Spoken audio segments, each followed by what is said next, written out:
Joe Rogan Podcast. Check it out. The Joe Rogan Experience. Train by day, Joe Rogan Podcast by night, all day. What's up, Bill? How you doing, Jeff? Good to see you, brother. Good to see you. This might be one of the coolest things anybody's ever given me. So, you gave me this knife. Explain all this. All right, so, I mean, there's a larger explanatory reason behind this. My brother and I grew up, my father died when I was 5. My brother and I grew up doing these things called rendezvous. Have you ever heard of them?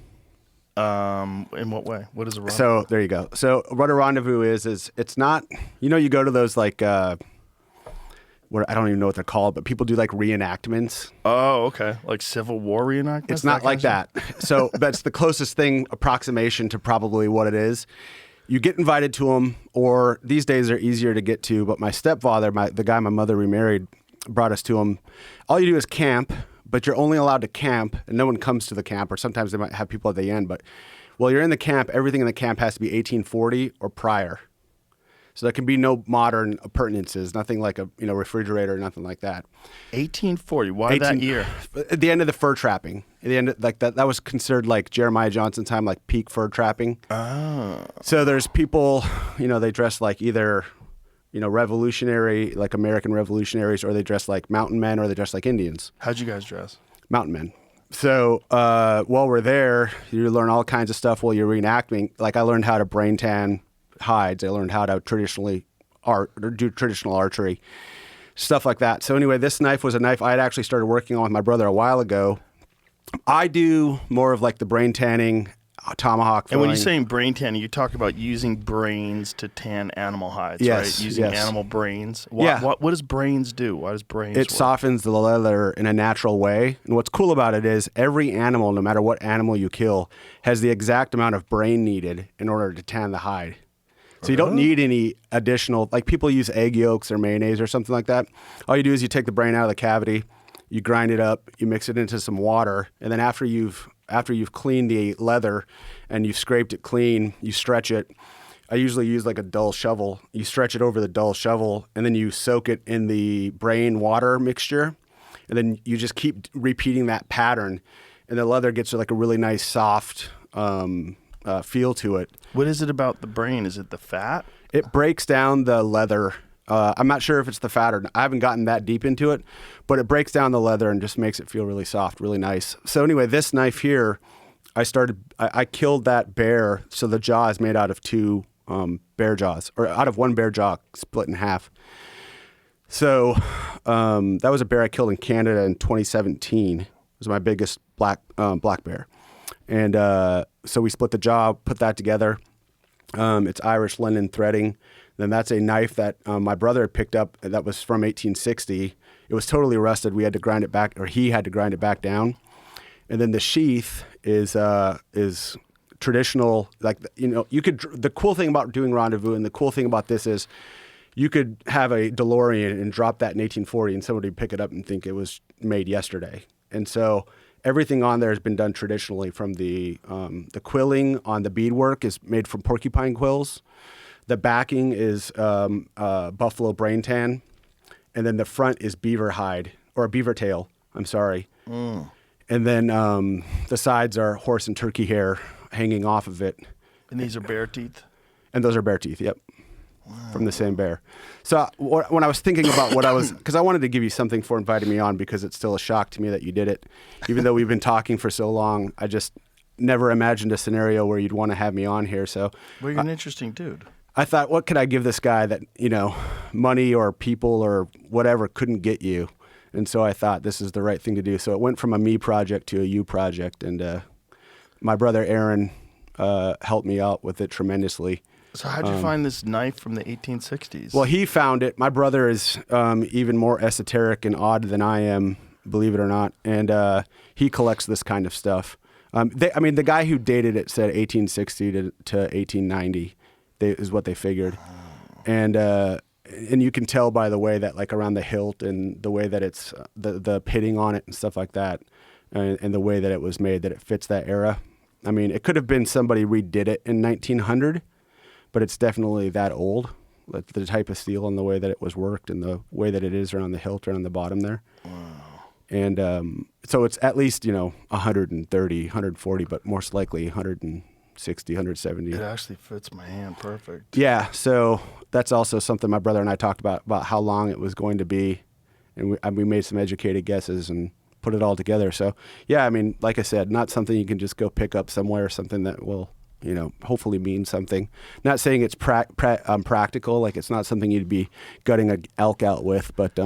Well, if we get attacked by zombies in the studio, it's a good thing to have on the desk. Yeah, I mean, if you're going to make a last stand, that's a pretty good knife to make your last stand with. It's a good way to go out. Yeah, exactly. Yeah, that's awesome, man. Yeah, so Thank the you. rendezvous, we did those from... How long do they last? They vary from a week, and then some go up to 3 weeks. And what do you do for food while you're out there? So inside of your lodge, so there's two types of rendezvous. At most rendezvous inside of your lodge, you can have a cooler as long as it doesn't leave the lodge. So I have like a 20-foot teepee that I take to these things. And inside of my teepee, you can have a cooler and some modern appurtenances. Did they have any kind of coolers in the 1800s? I mean, they had ice boxes and like steel ice boxes and that type of thing, but nothing like we have today. Stuff was getting dug out, buried in the ground, or put into the ground, like cool areas of the ground or dig outs. And they dried everything. So pemmican would have been the, everyday thing to eat. That's just dried. So did you bring your own food, or did you have to hunt for food? So you bring your own food, but there are other rendezvous that are kind of invite only, and I don't even think a lot of people who do rendezvous knew about these, but there's ones that I think they're called, I think I might be speaking out of school. Somebody might send me an email after this, but I'm going to talk about it anyway because I never got read the Riot Act.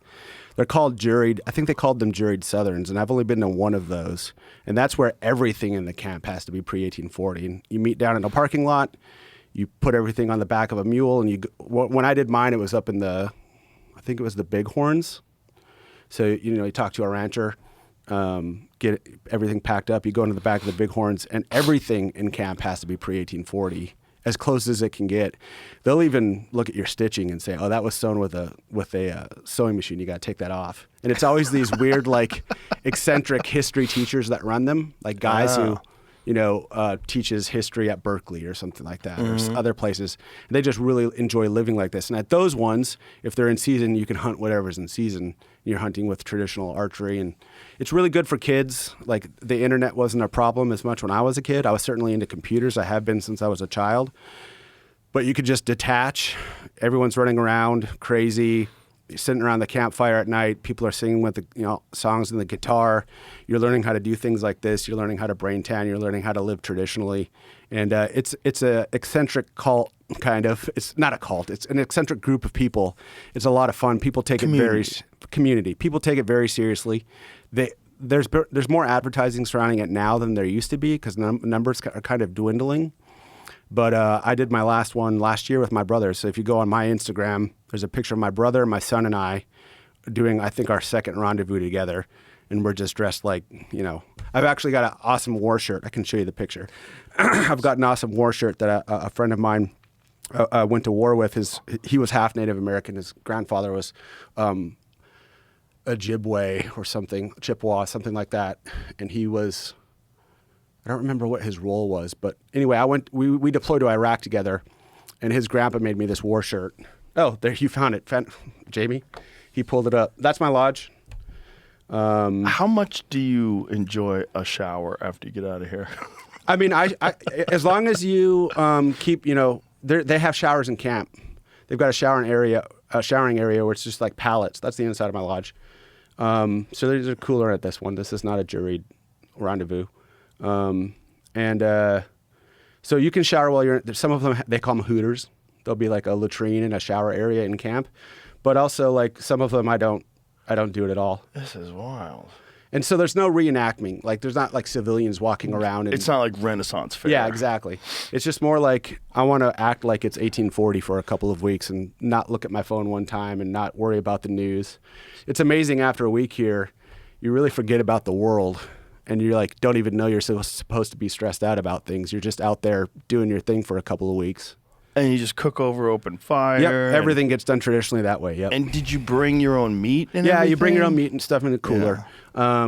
And then there's also cooking classes where they teach you like all the recipes to do with like a Dutch oven, like an old cast iron oven.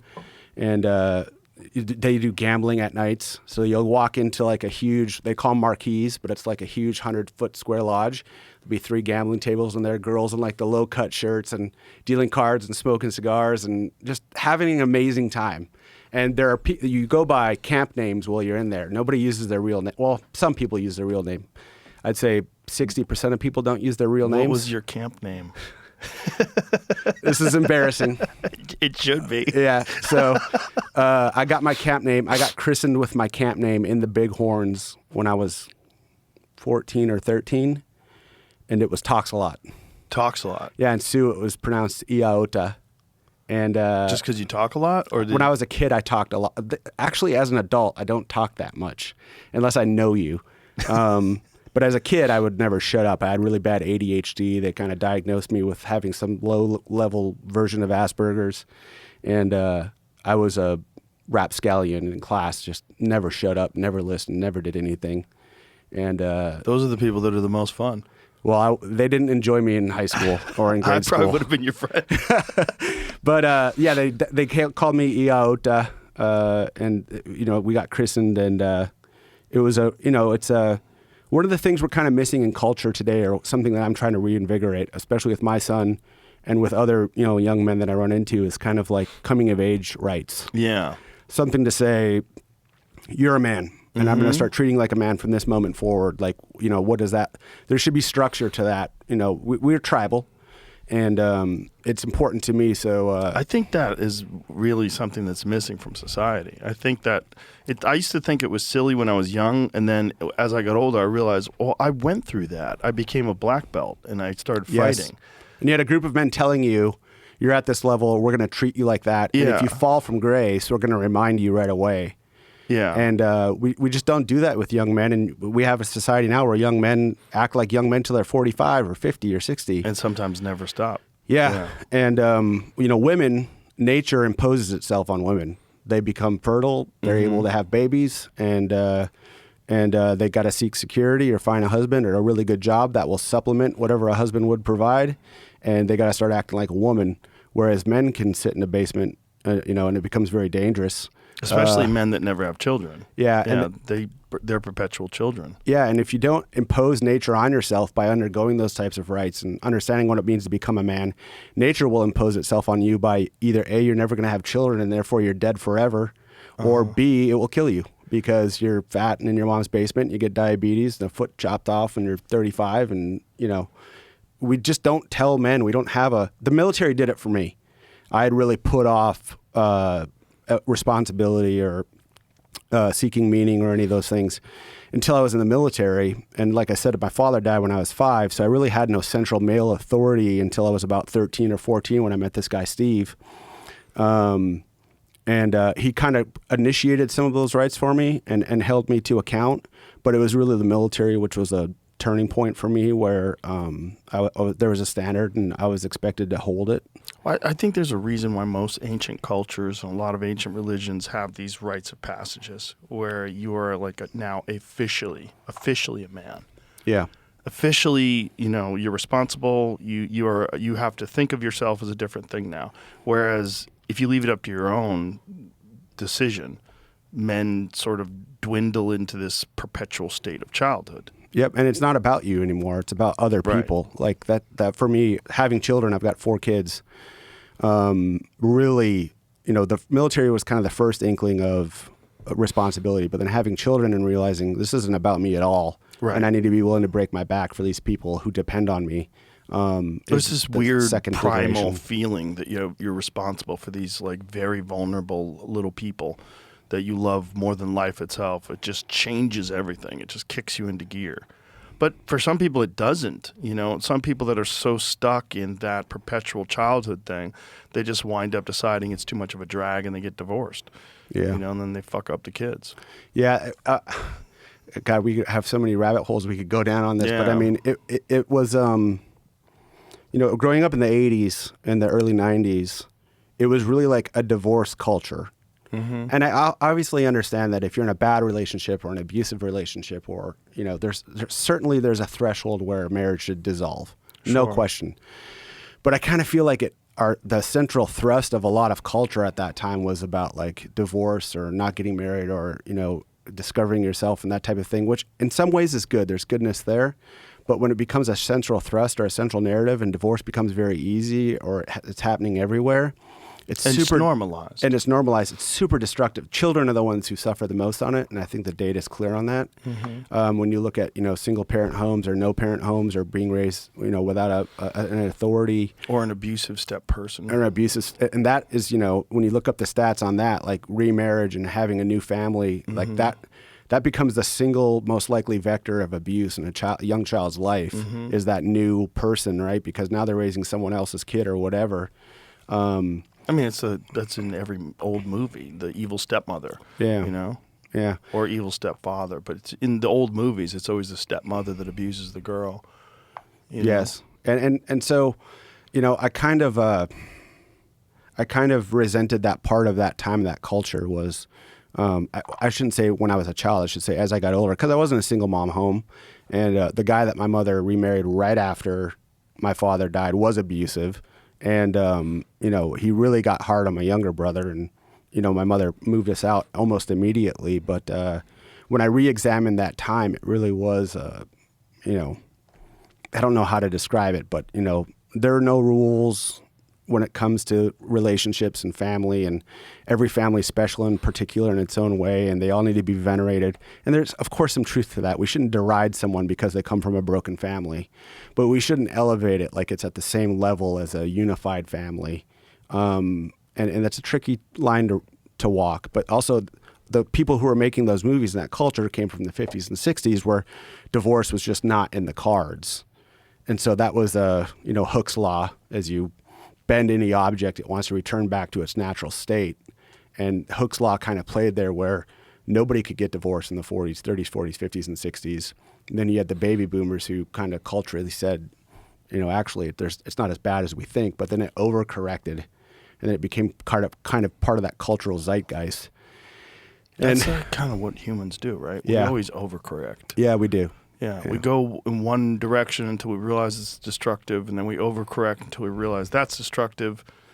Yeah. This episode is brought to you by Ketone IQ. The demands on my time, energy, and focus are immense. So when I need my brain to lock in for hours and hours and fire at its fastest, most alert state, I'm taking Ketone IQ. It's an energy shot powered by this little miracle molecule that your body already naturally makes, and your brain especially loves, ketones. I've been talking about ketones for over a decade, and this company's finally figured out how to put them in a bottle. When I take Ketone IQ, I drop right into a state of laser-like focus and sustained mental clarity, whether I'm podcasting, training in the gym, or just want to show up locked in when it matters. The difference is night and day with Ketone IQ. Visit ketone.com/Rogan for 30% off your subscription order. Or find Ketone IQ at Target stores nationwide in the protein and electrolyte aisle and get your first shot free. Plus, they have a 60-day money-back guarantee. That's how confident they are that you're going to love the increased focus you get from Ketone IQ. And I would say that's this isn't a political thing. This is just the reality of it. That's mostly what makes me conservative in nature, is I agree systems need to change, but they need to change slowly and pragmatically. Because any social scientist worth their salt will know a social experiment almost never has the outcome that we thought it was going to have. In other words, we thought doing something to society would form society this way, but it almost has the inverse, the anti-pattern, like we talked about before, and almost ends up propagating itself. And so that makes me, I'm still a proponent for change, but it should be slow and thought out and done in pockets first. Yeah. Kind of, federalism. Let's do little changes here. Let's let California be crazy for a while and see how that works out for them. But let's not nationalize the craziness. Let's learn from what they learn there, and there'll be goodness. Hot baristas that make great coffee and cool art, and let's take those parts. But how about the rampant homeless? Let's find out what caused that and solve for that. And that was kind of the founders' intent with federalism. They're really federalist-minded, state-minded, and there's even for that being as 250 years ago, there's a profound amount of profundity in that. Like, let's change things slowly and let social experiments take place and adopt the best parts of those things and then integrate them to the culture overall as we move along. But, let's not throw the baby out with the bathwater. Yeah, I think in this country, one of the primary problems that people have is a profound lack of respect for discipline and how important discipline is for your life. Yeah. And discipline is associated with conservatism. And because of that, like, a lot of people think that I don't think I'm anything. I think I have politically or ideologically, I have a lot of everything in me. I don't think I identify with one side or another. But if one thing that I agree with conservative people lend more towards the importance of discipline. Hard work, discipline, don't complain, get things done, deal with the hand that you've been dealt with, and just sort it out and get to work. Don't cry. Don't look for other people to save you. They're not going to. And this is not something that's celebrated in society. It's thought of as a cruelty, that if you say that you need discipline, that you're not treating these people that are victims of circumstance with the proper respect or with the proper empathy. And I think a certain amount of empathy is probably not so good for you at a certain point in time. There comes a point in time where you're letting people wallow in their bullshit and just make excuses for why they're not getting anything done. And in that sense, I think California is that is a giant part of what's wrong with California. What's wrong with California when it comes to crime? What's wrong with California? The way they address crime and the way they address homelessness and all these issues that they have, they don't put their foot down. At a certain point in time, you got to realize, like, what Gad Saad calls suicidal empathy. Society can suffer from suicidal empathy. And at a certain point in time, you got to enforce rules and you got to make it so that people have to get their shit together. Yeah, and that suicidal empathy becomes a way for the person who's imposing it on someone else to feel good about themselves, which makes it even trickier and even more insidious because they're feeling good from the weaponization of other people's lot in life. And the thing about that is none of the rules that you're going to impose, especially as a legislator or as somebody in a think tank, you'll never feel the repercussions of them. You'll never have to actually deal with it day to day. You're just imposing it on someone else and saying, I better understand the structure of reality and the fabric of the world. And you can't help but be this way. It's the system that's done this to you. So let me give you pittance that I'm going to take from someone else. And that makes me benevolent. I get to feel good about that. That's a giant part of government, for sure. That's a giant part of what's the problem with, like, liberal governments. Liberal governments should get paid based on whether or not the city does better or worse financially than when they were in office. If their policies lead to greater domestic production of goods and services and GDP does better and everything does better, then you should get paid more. If more real estate sales, more people are making more money, medium income raises, less homeless people, you should get paid more. And you should get paid less if homelessness goes up, if crime goes up, if there's more destruction, if there's more, assaults and home invasions. You should get paid less. Right. You're doing a shitty job. And if you did that, I think they would impose laws that made it safer and healthier and made it for, better for society. Yeah, and then they would just inevitably change the ways that we track and measure those things and pay themselves more. Well, they shouldn't have the opportunity to do that. Then you need some sort of an oversight that's completely... I'm being cynical. You're right, though. You're right to be cynical because that's what they do about everything. Someone was explaining to me yesterday that one of the problems with cleaning up fraud is that fraud is responsible for a giant percentage of GDP. And if you have hundreds of billions of dollars of fraud in this country and you eliminated that, you actually lower GDP. Because you actually lower the amount of money that's in circulation. That's interesting. I've never thought about that before. He was explaining to me, and I was like, oh my God, that is crazy that a giant percentage of our GDP is fraud. And if that was somehow or another eliminated, it'd be like one of the things that they do when they raise jobs, like they increase GDP. We've added, 200,000 jobs to the market. Well, what are those jobs? Like, what are those jobs? Are these government jobs? Because the government is a giant percentage of our GDP. Government jobs. It's way bigger than it should be. Way bigger. And those jobs, a lot of them are bullshit and waste. A lot of them. Yeah. You know, and that was some of the stuff that was uncovered during Doge. You know, the limited amount of access that Doge had to it. Just the beginning of it, where you got to see the curtain pulled back and get to see exposure of so many of these fraudulent, supposedly charitable organizations that were really just money laundering. They were really just funneling money into these people's hands, like the homeless thing in California. Oh, my goodness. It's a bonkers situation where they've spent $24 billion. They cannot track it. They've tried to audit it. The government has vetoed these audits.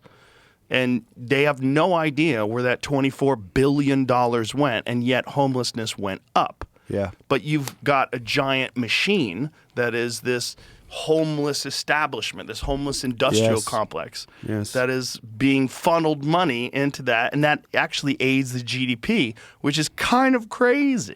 Yeah, I mean, it was one of the things, my last 3 years in the military, I was advising a colonel and a 2-star general, and they were in charge of all of the offensive cyber development, ethical hacking, offensive cyber development. I was their technical advisor. And one of the things that I kind of learned about government at that point was these systems have their own incentive, and the incentive is not the output of their purported mission. The incentive is the growing of the organization and the execution of budget. So while they're in there, you know, I've never seen a field grade officer get dressed down more than when he didn't spend all of the money that he was budgeted for that year. Isn't that crazy? He would go to the Pentagon, and they'd be like, well, you didn't execute $300 million of OCO, of Overseas Contingent Operations Funds here. And they would dress him down for an hour. And what people don't understand is if you don't spend that money, your budget for the next year will be lower because there's no need to have a higher budget. Instead of tying it to mission to say, did you achieve your mission objectives? Right. We started the year agreeing from the President's framework, the NIPIF, the National Intelligence Priority Framework. We wanted to achieve these effects. What you would want to hear is we achieved them and we saved 25%. Right. But instead it's we achieved them, but we didn't execute all of this money. Well, you're fired. And I literally have seen that happen. I've literally seen that happen.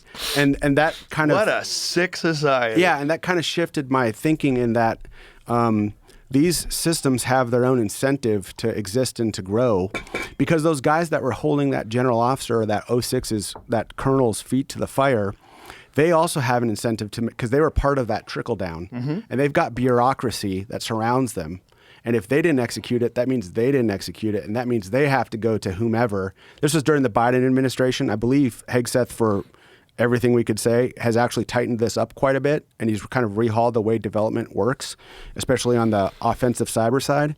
But they have bureaucracies, and the incentive of the bureaucracy is to make sure that we grow, and that's it. And then you think about that for a minute, and you're like, well, it's no longer a question why we have $30 trillion of debt. 39 trillion, and then what, like 150 trillion of unfunded liability. In other words, we've promised people money for the next 30 years. And it's debt that, you know, I don't see how we'll ever escape that debt.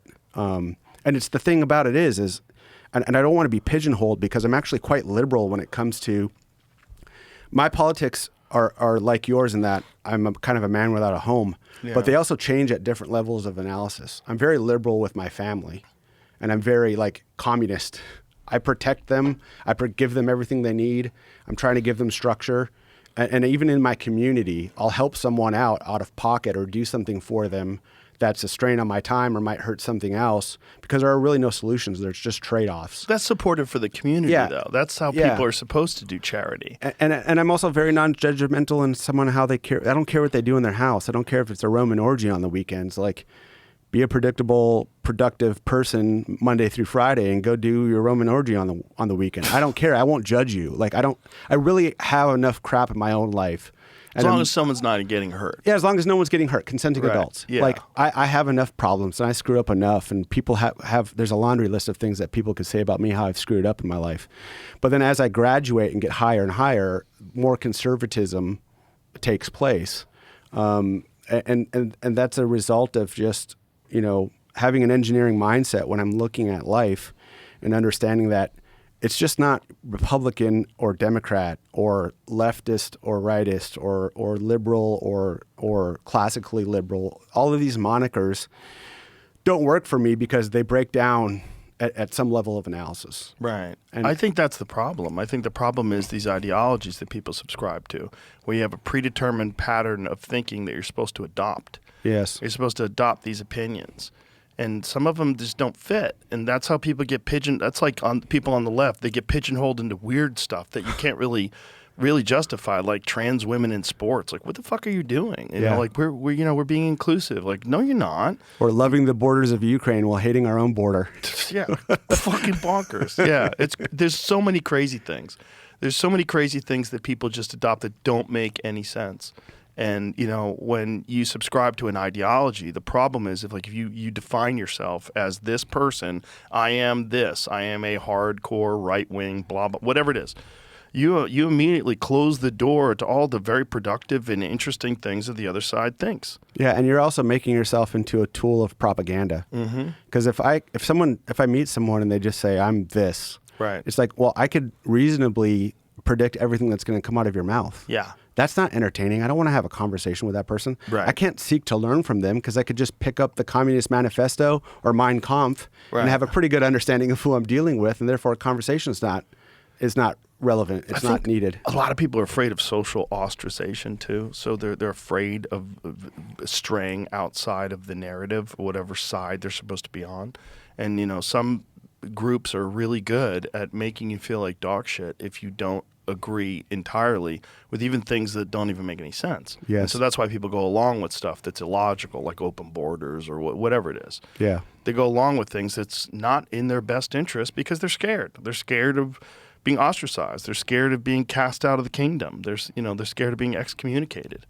Yeah, I dealt with a lot of people first when I retired from the military, and then more recently, leading up to the last election, where I was entertaining the deal of doing some work for government. Believe it or not.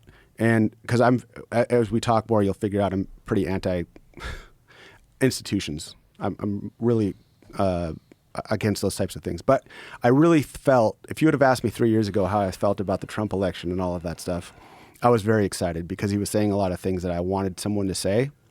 Trump fits a pattern, and this is what people, I think, kind of lack when they... My whole life is built around pattern analysis. I really enjoy patterns and exhuming and looking into patterns. And there's a pattern of like you'll laugh when I say this first part of the pattern, but then I'll make it make more sense later. But he fits the pattern. Well, first he's a Jacksonian, and in that he's a pragmatic person, the way that he governs, which I liked, or at least I did. And there's some things he's done recently that I don't enjoy. And but he's also an outsider or a savior type, a la I don't remember the movie, but The Magnificent Seven back in the day. I don't remember the actor's name. There's this group of there's this western town. Everything's going to shit. These 7 guys walk in. I think Chris Pratt remade it with Denzel Washington or someone else. Oh, really? I think so. I can't remember. But there's an old one that I used to watch with my grandpa. God, there's too many movies. Yeah. To pay attention to. And there's this pattern where you wouldn't invite these guys to a dinner party. You wouldn't want them in church on Sunday. But when a system is so corrupt and so horrible, you have to rely on these types of people to come in and be a check to the system. But then also you don't want them to stick around when the system is reset.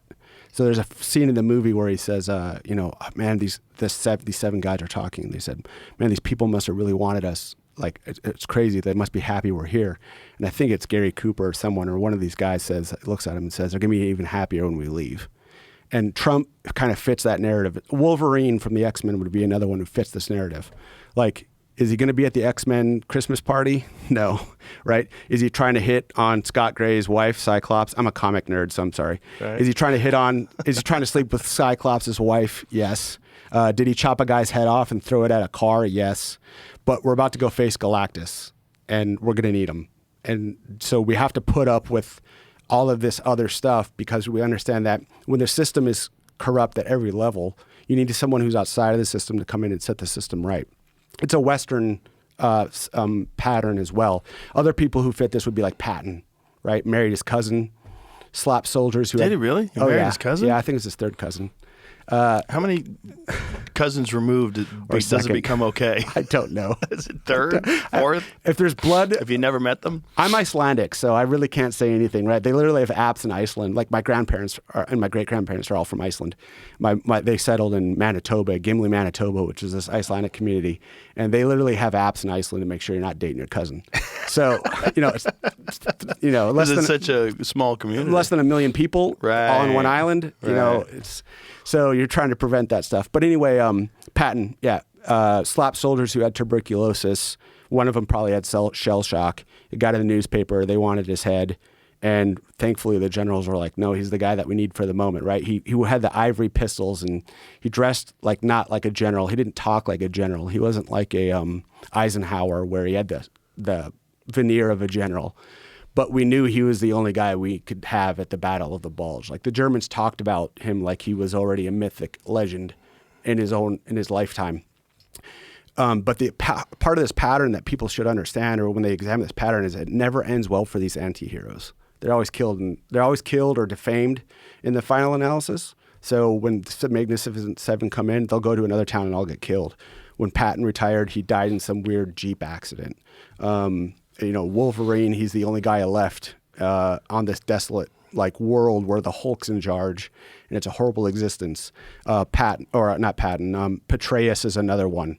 I briefed Petraeus. I worked not for him, but for people who worked for him in Iraq, and he was the guy that got us through with the surge.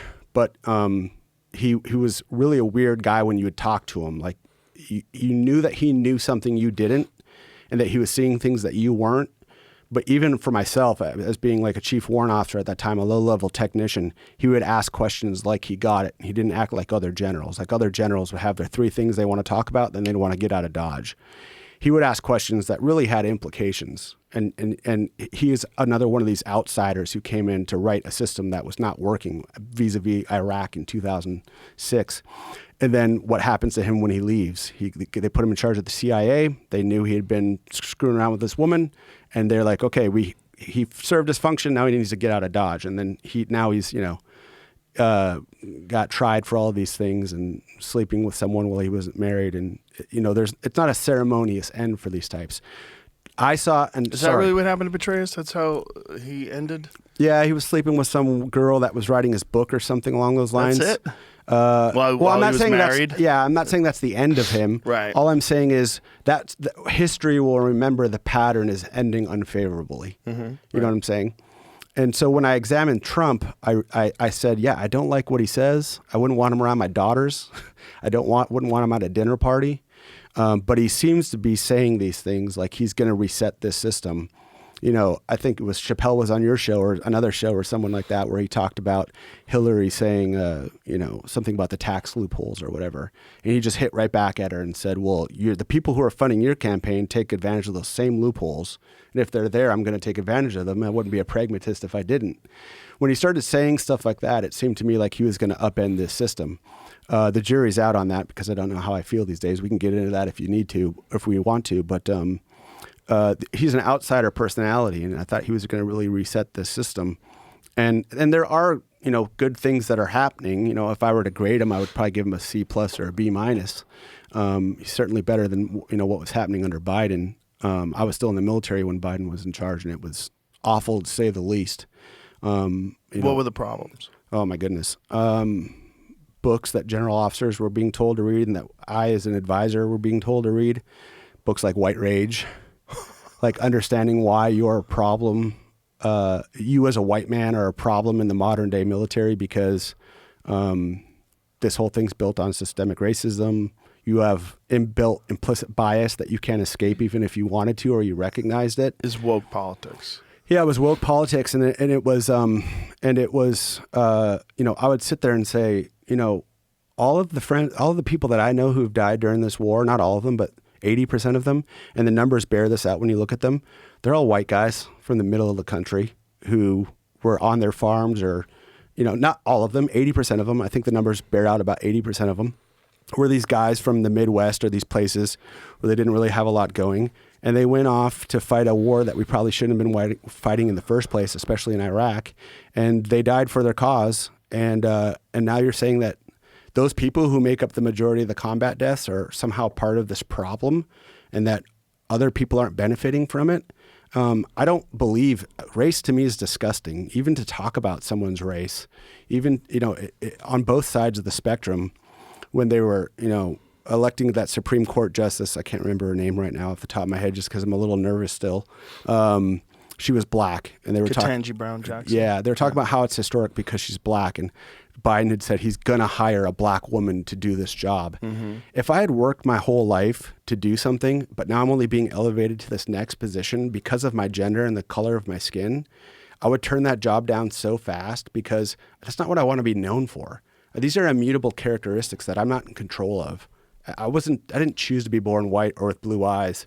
I didn't choose to be born in a trailer park in the middle of nowhere without a dad at 5. I didn't choose any of those things. I don't see how I benefit from these things at the individual level. And, the individual level of analysis for me is really the only way to evaluate someone for their pluses and their minuses.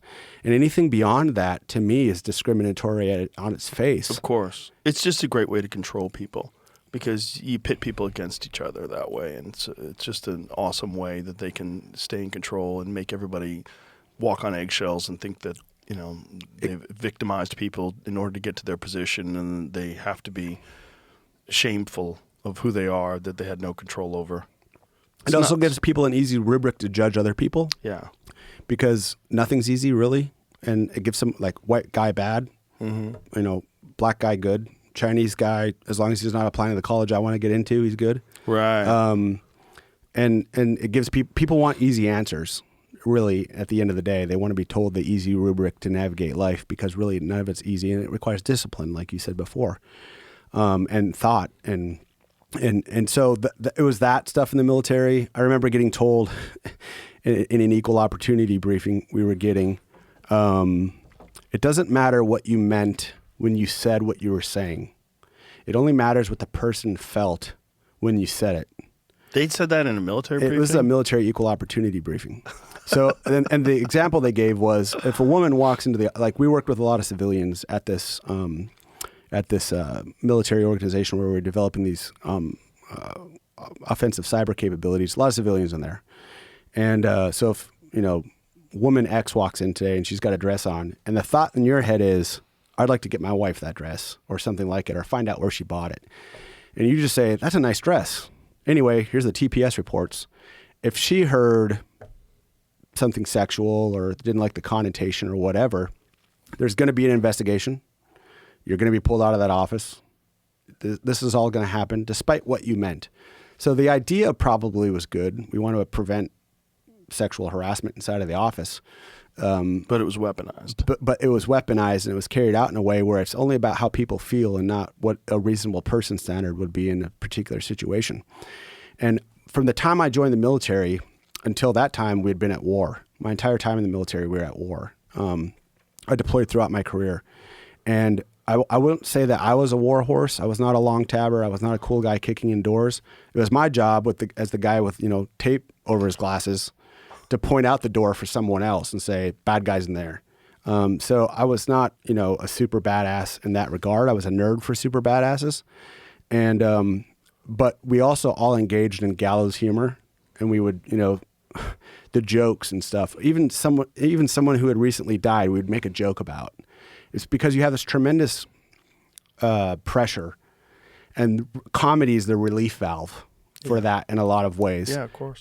But then someone would overhear that joke or something, and now you're looking down the barrel of a 15-6, which is a military investigation, and all of these things that could permanently impact your life in a way and give you a scarlet letter to where you could never be employed again or do anything ever again, because you were simply trying to relieve some pressure, or you were trying to find out where to buy your wife the next dress, and now your life's being ruined. And I know guys who suffered under that sword. Like, I wouldn't name them, but I know guys who, their career met a terminal end because of a dumb joke or something. It's like, you can't be expected to go out and shoot people in the face and then be sensitive to someone's feelings an hour later. Right. It's just, it does not work. Now, should you talk to that guy and say, hey, you made woman X feel so-and-so, be more cognizant of that whenever you're around her in the future. Well, you should also have a rational discussion with the woman. Yes. So what did he ask you? He said, where did you get that dress? It's very lovely. I'd like to get one for my wife.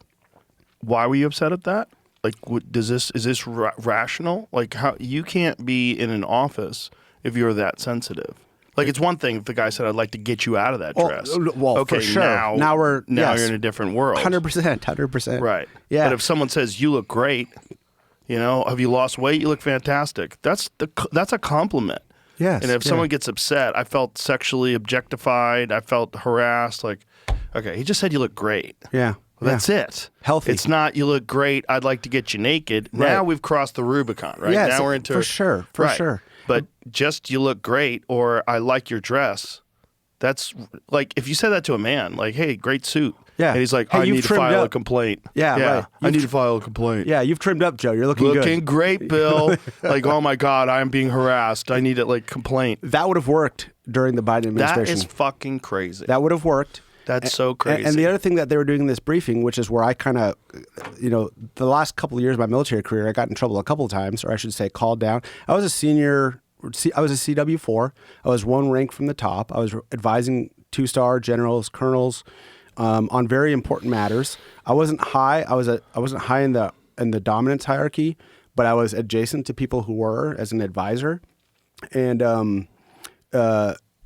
the amount of in this briefing in particular, they had gotten into, it's bad that there are so many white people.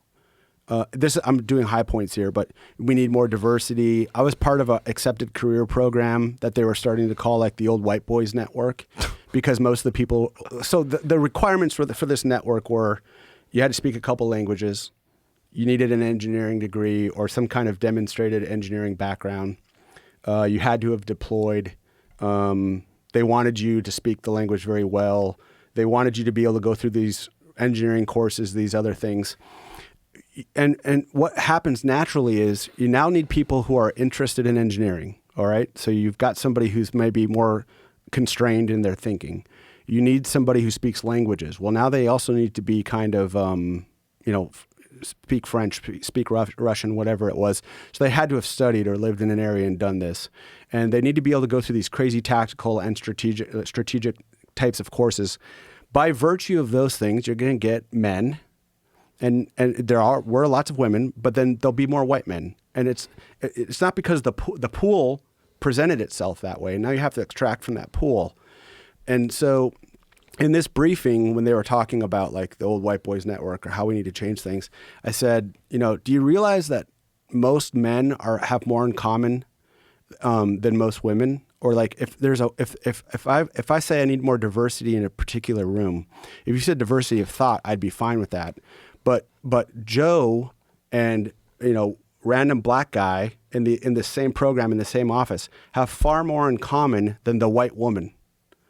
But what you're saying is these people need to have all separate different colors and different like all of this needs to be this way. It's going to naturally present itself that way because men in the military generally are disagreeable. Men in the military who like engineering are generally hyper disagreeable.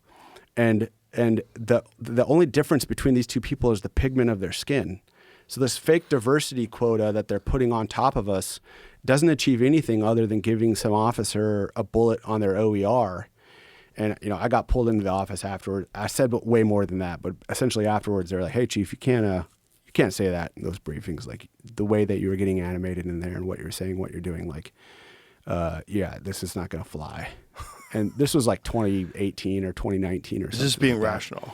Yeah, just trying to be rational and say that there's more difference in groups than there is between groups. And that the similarities and the way that things stack up, you recruit from a pool of volunteers and candidates. If I'm recruiting from a pool of volunteers and candidates who are 80% male and white, I have to expect that the selected individuals are going to be male and white. The majority of people who join the military, I don't control this. I'm just, as an engineer, I'm looking at statistics. Also, if you want a highly functional, productive group, it's got to be based on meritocracy. Yeah, for Period. sure. For Has sure. to be. Anything other than that is literally a threat to national security. Yeah, you're denigrating lethality. Yeah. The role of the Army is to deter war through exuding superior military fighting and technology. And when deterrence fails, to win. That's it. Those are the two things that we need to do with our military. It needs to look like the guy in the playground who you would not muck about with. And if you were to muck with him, he will beat you senseless. That's it. Now, whether or not we should be using that all the time or how we use it, that's a separate question. But the entity itself needs to comport itself in this way. Otherwise, you are endangering this truly special experiment, which at least in its beginnings valued the individual. It valued individual rights and states' rights, and the founders. And this was another thing I said in that briefing was the founders knew, yes, they were all slaveholders, but they knew that the Constitution and the Bill of Rights and the Declaration of Independence would eventually lead to a system where we had to acknowledge these people as people, and we fought a civil war where 1 million white dudes died to see this experiment through. The scaffolding was there. You have to look at the things, the zeitgeist of the time. If they had just said, nope, everyone's going to be free, there will be no slaves, you would have never gotten ratification through the southern states. But they knew that and when you read the Federalist Papers, they knew that they were erecting this system. And when you look at Thomas Jefferson and some of these other great thinkers who, yes, he owned slaves, I get it. They knew what they were building, and they knew that what would ultimately terminate in. And then we had a civil war where we destroyed our country from the inside to see this dream come about. And now we're just going to all go back and say they're all slave owners. Like, I know this has all been said here 1 million times, but this stuff animates me because it's built with blood and treasure. Well, it's also, you can't judge people from the past based on the standards of the present. For sure. Because culture changes, people understand things better. We have a much greater recognition of what was wrong with things 100 years ago, 200 years ago. And I'm sure in the future, we're going to look back on today with the same lens. It just always works that way. Did you know Joe had a gas-powered car? Exactly. That kind of stuff. Yeah. Did you know that? You consumed more, you flew more, Yeah. you ate more meat, you did whatever you did. Yeah. You were a problem. He was a problem. Yeah. And now why would we ever, like, I'm voting to get rid of the Joe Rogan experience from the National Archives because he drove a gas car. Yeah. You know what I mean? Like someone, stores your stuff for Right. profundity's sake, for the future, to hear about this. I've always loved your podcast, Joe, and it was because you're a genuinely curious person, and I'm not kissing your ass right now. You're a genuinely curious person that was saying things that were not in the current zeitgeist at the time, and you refused to apologize for it. And it led to a lot of great things, but it led to an updating of the system. And you did it with dialogue, with the dialogos, with, two people trying to learn things about each other. And it led to an updating of a system. I think it's very important for culture to have free and open dialogue so we can update our system. So bad ideas can die so we don't have to die instead of our bad ideas. Yeah. Because if I can't express a bad idea, I have to act it out. And if I act out the bad idea, it could kill me. And the celebration of good ideas. And the celebration of good ideas. Yeah. And it's just really, there's just been such a weird inversion in politics where the free, hippie-loving liberals of yesteryear are now the ones telling you what words you can use. There are no borders, all of these crazy things. And I always say to people, I said it to Andy, on my last podcast with him, I'm like a 1996 Bill Clinton Democrat. If you go watch his Right. State of the Union, yeah. and he talks about lowering debt, getting out of debt, actually, working with Newt Gingrich to get out of debt, securing the borders, Yeah. making work and education freely accessible. I'm voting for that guy. I know, isn't it crazy? That's why the problem of labels doesn't work, ideological labels. Because if you go back far enough and look at Clinton, for example, he's one of the best ones. And by the way, did balance the budget. Yeah, he did. He actually we did had a it. surplus when he left office. Yeah. Amazing. Did a fucking amazing job. So he got his dick sucked. Well, Yeah. Who didn't?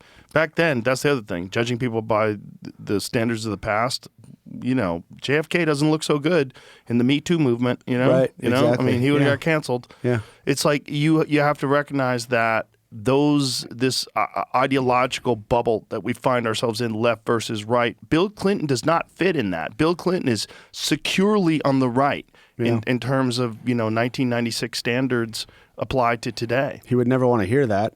No, he would never want to hear that because he's kind of shifted with the zeitgeist because that's what you kind of have to do if you want to stay in your party and be protected by your party. Yes. But he's essentially, he had a lot of the, we've talked about this before.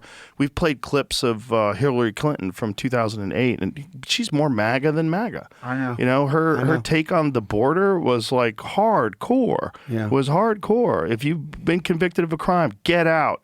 If you stay here, pay a stiff penalty, and you have to get in line, and you have to learn English, and everybody cheers. Yeah. Like, that is a hardcore right-wing 2026 perspective. Obama did it too in 2012. Yes, absolutely. And Obama deported more people than Trump did. Yes, exactly. Yeah. This episode is brought to you by ThreatLocker. Data breaches are happening more frequently than ever, and it's not because of sophisticated tactics. Attackers are using the same methods and exploiting the same vulnerabilities. What's changed is speed and scale.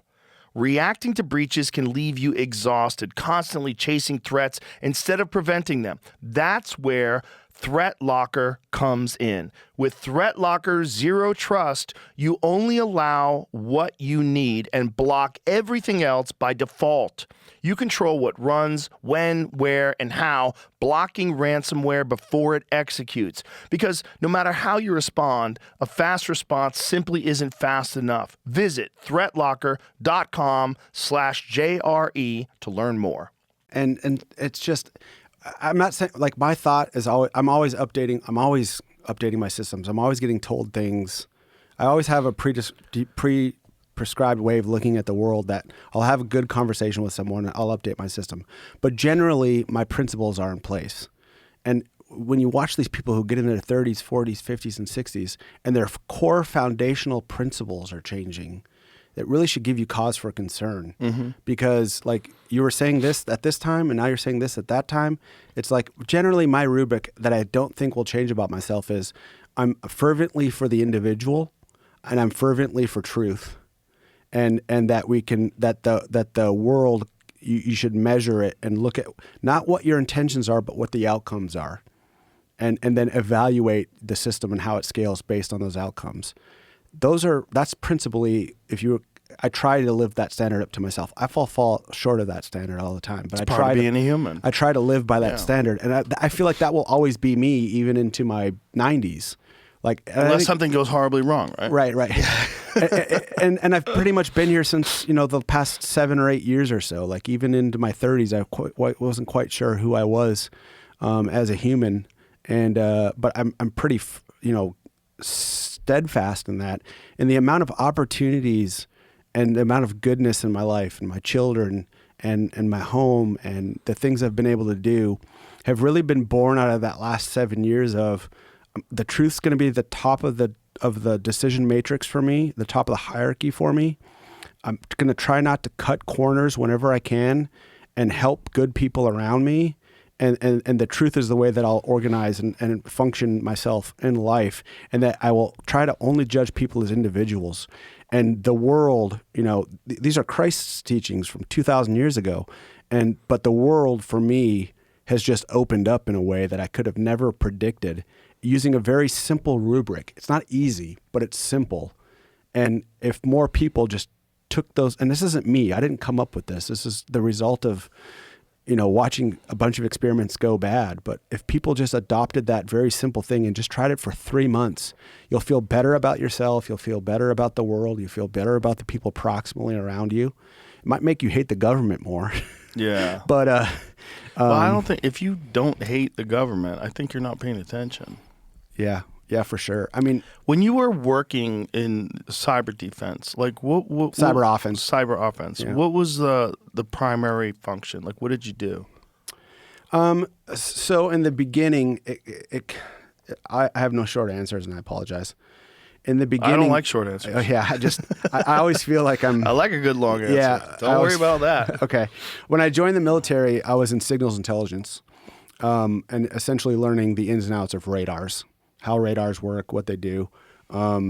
how they function. Did you guys ever see any weird shit like UFO shit? I wish I had. I really do. I wish you had too. Yeah, I really do.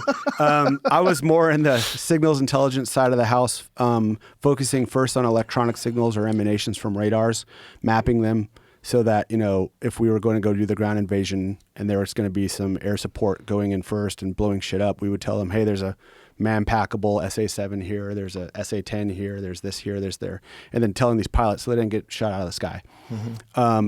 Quickly, when the war kicked off, that became irrelevant because there was no, surface-to-air missiles, surface-to-surface missiles in Iraq. We had knocked them all out in the first few weeks. So then it shifted to communications intelligence.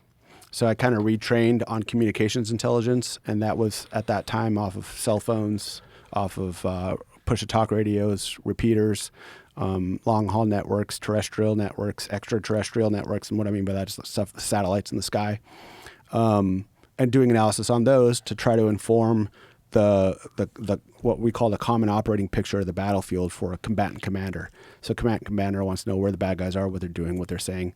To the amount that we could, my job was to come up with solutions and conduct passive and active signals analysis on these things, and then inform the commander so that we could, mitigate risk. It was all about mitigation of risk.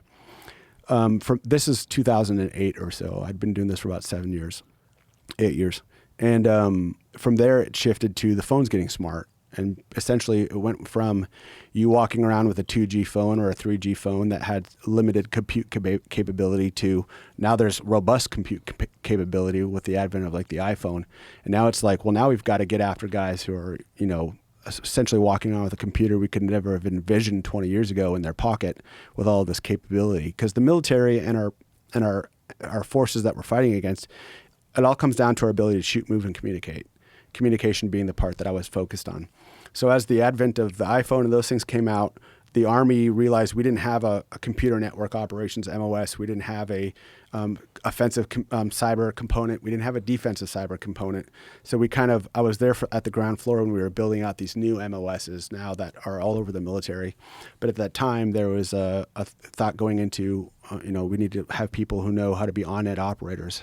Ethical hacking, as paradoxical as that sounds. That's how the lawyers called it that. So it's hacking at the end of the day, but ethical hacking because you've got the backing of the U.S. government. And so we set up that framework and really started launching into operations, 2006, 7, 8, all the way into my last deployment in 2017 or 2017. It was all focused on computer network operations and how they lash up with terrestrial networks. How do we exploit all of that was one facet of my job. And your question was, how did I get into all of that? And that was the how do you get into it? What was the operational aspect of it? Like, how did you actually, what did you do? I'll stick to terms that are more generally understood by the public, but learning how to do things like war driving, collecting on networks, Wi-Fi, endpoints, cell phones, understanding the ins and outs of them, understanding how to do forensic analysis of them. So after there was an operation and a bunch of guerrillas had been sent in to kill a bad guy, we could derive maximum intelligence value from the handset to plan other operations.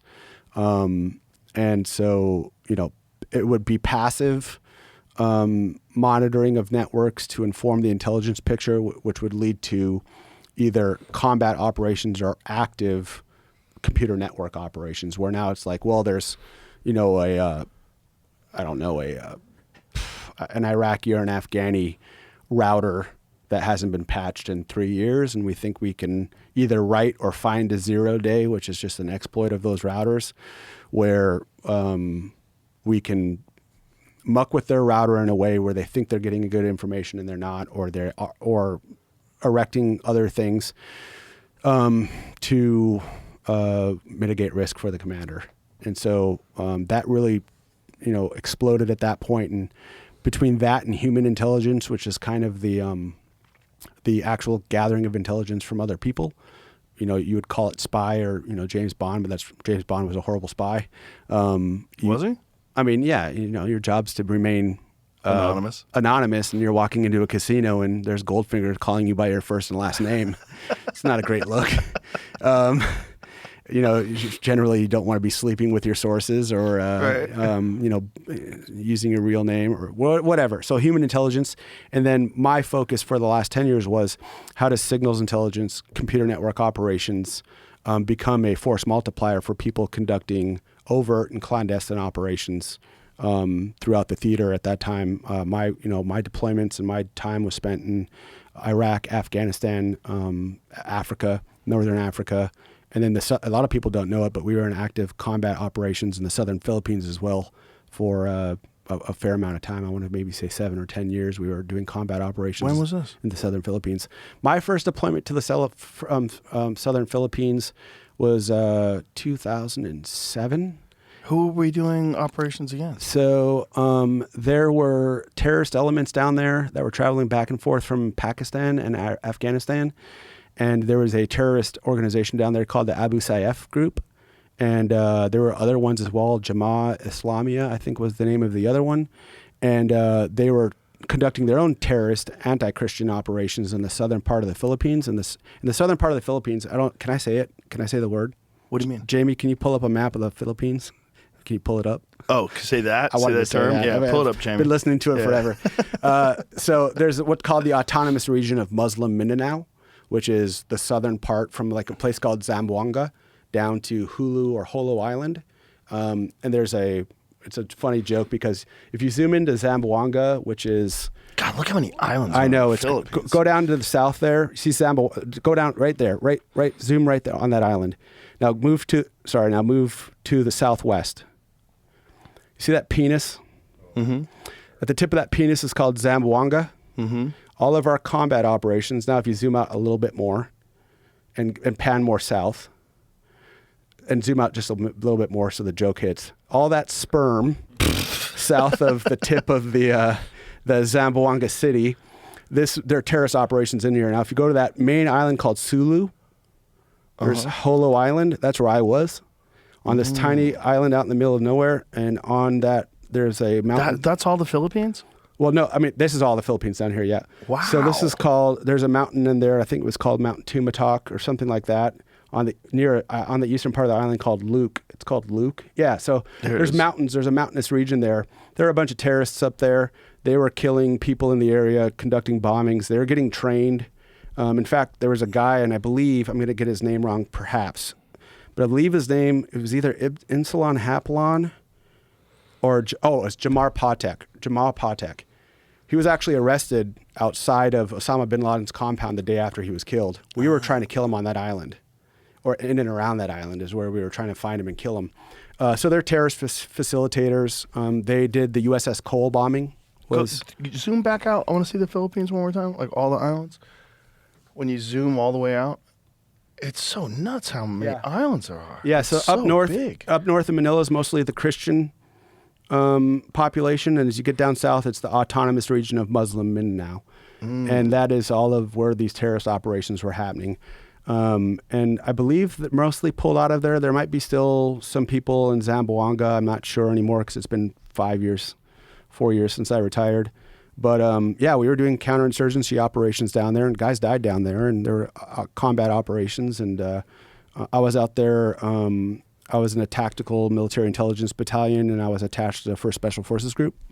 And we were down there a couple of times, and a lot of people don't even know about it. So yeah, I never heard about it. Yeah. So anyway. I'm sorry to it's a sidebar, no. but I'm so stunned at how many islands are in the Philippines, how spread out it is. Yeah, it's insane. And the thing about it is I'd go to all of these little outposts and these out islands. We were always debriefing these guys, and I'm going to get these terms wrong, so I'm sure there'll be people in the comments. But I think they're called bongarais or something like that, but they were like these mayors of each one of these little islands. And there'd be terrorists in and around those areas, and we'd try to make friends with these guys so they'd give us some information. And every one of those places was absolutely beautiful. Like you'd go there and be like, man, Hilton could turn this into something in a short order. Right. You know, when you're out of these places, beautiful beach, beautiful lush jungles, the best swimming water. Nicest people too. Oh, the Filipino are so people cool. are some of my favorite people, man. Like you want to talk, the guys that we worked with out there, they're scout. I think they're called Scout Sniper, Scout Rangers, and they were special. I think they were like their special forces. We go to the range with these guys and show them stuff, and they're the most ride or die type of guys you'll ever meet in your life. Like, so and so said this about you last week, and I could kill him. It's like, no, dude, it's cool. It's like, don't worry about it. Like, Fun fact: they're some of the best pool players on earth too. oh, really? Some of the greatest pool players of all time came out of the They're Philippines. just great people. I mean, the people down there were fantastic. And it was awful because those guys would be bombing churches, Christian churches and stuff like that. And they're doing counter intelligence operations out there, doing intelligence operations collection to inform that battle picture. But those guys had direct links with Osama bin Laden and other Wow. people.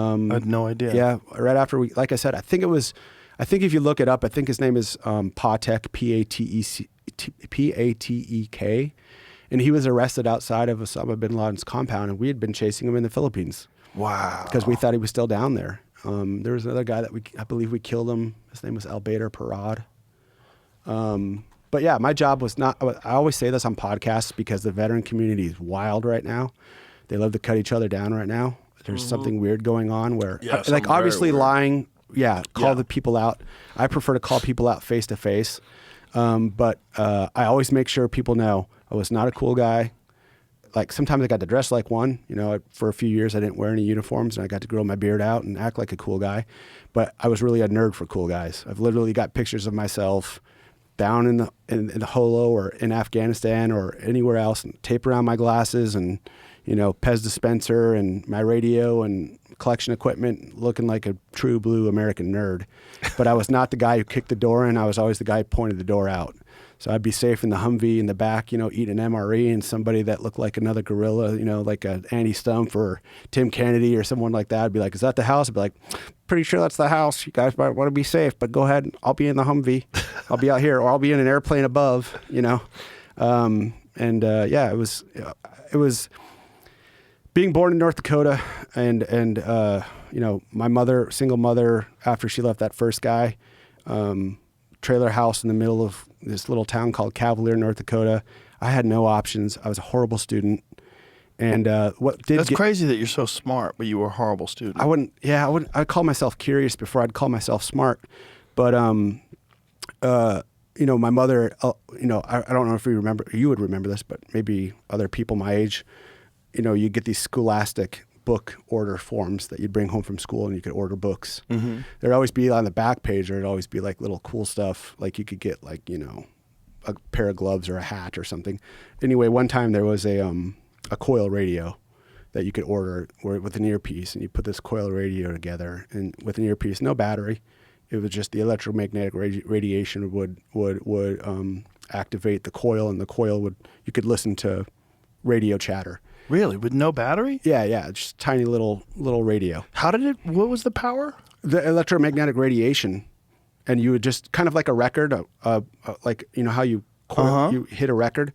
Electromagnetic radiation would hit the coil, and the coil would feed up to an amplifier or up to an earpiece, and the earpiece you could hear chatter, and you could tune it. Did the earpiece have a battery? Nothing. I don't think anything had a battery on it. I think it was just wow. I could be mistaken, but I don't believe there was. Powered by electromagnetic radiation. Yeah, I mean, you can look it up, Jamie, if you want. Sorry to say that again, but tighten that thing down. That thing's driving me crazy. Yeah, sorry. This thing, like here or here? Right here. Look at my finger. Yeah, I've been meaning to do that, like literally when everybody uses this fucking thing. It's wobbling around, ready to fall off. Yeah, but if you look up coil radio with small earpiece, I could be wrong. I don't remember there being a battery on it. Electromagnetic radiation powered it. That's bananas.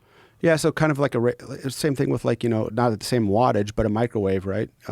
Sends power through the air. Right, but it uses DC. But it uses power in order to send it. Yeah, but I could be wrong. But at any rate, that was the first time I got a radio, and I was hearing things, and I'd put it together, and I'm listening to things. And what kind of things? HF radio, VHF radio, people talking, that type of stuff. And it was just, and then I found out how to get an antenna to make the antenna larger, and started ordering auxiliary pieces for it. And then really changed me was my mother let me get my mother and I would clean houses. She was a waitress, but we also would go around and clean houses. And there was a lawyer that we worked for. His name was Phil Culp, and he had an old 286SX IBM, and it was just sitting in his basement. And I told my mom, I was like, hey, if I clean for like a month, can I have that computer? Like, he doesn't use it. He's got a new 486 up in his place here. And he instantly said I could have it. And then that started me down the computer networking realm and like, look, how could I get this 286 to act like a 386? Or how could I force it to run Windows? Or how do I update the memory? How do I do these things? In this little town, Edinburgh, North Dakota, there was a guy who had a computer store in a basement of an old general store. And his name was Jeff Munsabrotten. And I would go there and ask him questions about computers and just start learning like ins and outs on how do I update the RAM? How do I get memory better? How do I augment the storage? How could I force this thing to run Windows 3.1 so I could have a GUI instead of using command line? GUI meaning graphic user interface. Graphic user interface, for yeah. people at home. Yeah, sorry. It's okay. And so that kind of started me on that. And that, for me, like I said, I had all kinds of problems with attention deficit disorder and not being able to pay attention. That was But the yet only you could pay time attention to I would go for Yeah, 3 days. I don't remember believe in ADHD. I Yeah, might be wrong. no. I think it's a superpower. I mean, it's certainly, I remember I would spend 2 days working on a problem and not sleeping. That's what I'm saying. I think it's a superpower. I think it just keeps you from being interested in things you're not interested in. Yeah, I have a theory on that too that I can get into after, but that started me down that road. But in school, I couldn't pay attention. Me neither. There was this teacher. I always tell this story. It's a great teacher. She's still around. Her name is Connie Trenbeth, and she was my English teacher or literature teacher or something like that. She might not even remember the story, but here I am telling it on your podcast. I remember it. She kept me after class once, and she goes, I knew your dad, Bill. And your uncles were all smart, and my great uncle has an engineering wing of a school named after him out in western North Dakota. And she goes, all these guys were thinkers, and your dad did all this great stuff and built all this stuff. And essentially what she was telling me is you're a waste of life. like all you do is you come in here, you disrupt the class, you upset people, no one can talk. Sounds like me. You're trying to dominate every conversation. But when, you had written one paper on something that interested you, and I don't remember what it was. And she's like, that was a wonderful paper. Yeah. She's like, if you could just do that every time. And I was not hearing it. Like, I remember the conversation because I actually remember her. I think she said waste of life. I think she actually said that. Like, you're wasting, like, you're obviously, my CPU clocks high. I'm always thinking, even when I'm not thinking. And even as we're sitting here talking, I'm thinking about other things or stuff I want to do when I get back to my computer or stuff I want to do for my business. And so I joined the military, and the absurdity of life is this. I joined to be a military policeman, which I absolutely would have hated. All of them got turned into infantry people or would stand gate guard, which is a needed function in the military, but it doesn't apply to my personality. But when I went to the recruiter station out in Minneapolis, I think it was, I was a bonehead and I forgot my driver's license. And they're like, well, and I was supposed to leave. And at this time, I'd dumped my girlfriend, told everyone goodbye. I'd wiped the dust off my boots, like left Cavalier, North Dakota. And I was like, hey, I'm not going back.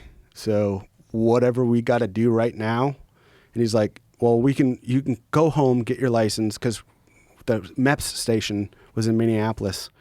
Was it Fargo? It doesn't matter. It was 5, 6, 7 hours away. And they're like, well, you're not leaving today without a driver's license. So I looked at my recruiter and I was like, I don't know what job you need to get me into, but it needs to be a different job. And they're like, well, you scored, exceptionally high in your general technical part of your ASVAB, which is like understanding machines and objects and stuff. So we could get you into this like intel job where you'd learn about radars and stuff. And that immediately clicked for me. And then he's like, well, we got to go brief you in this skiff room. There's a secure compartmented information facility. There's only one guy who's got a clearance and he can brief you on the job. And if you want that job, then you can leave tomorrow. I instantly started hearing like the James Bond music, dang, dang, dang. Yeah, I was like, yeah.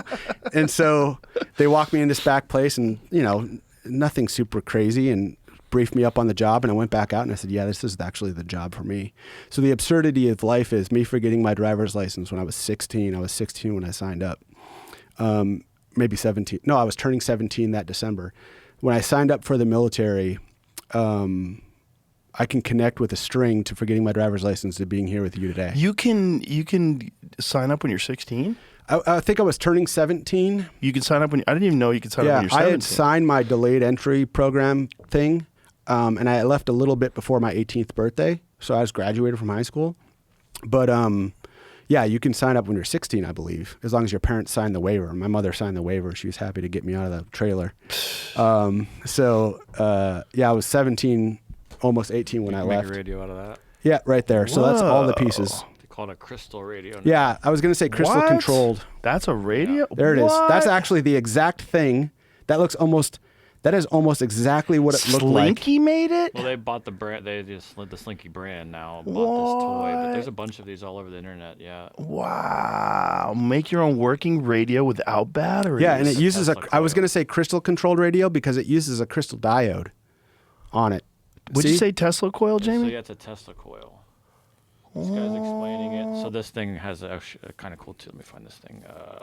A rocket radio they called, which is a like further development. This thing, it attached to a phone. So you plug that onto a phone cable. There's a picture of it somewhere on here, but it explains like you're picking up. There you go.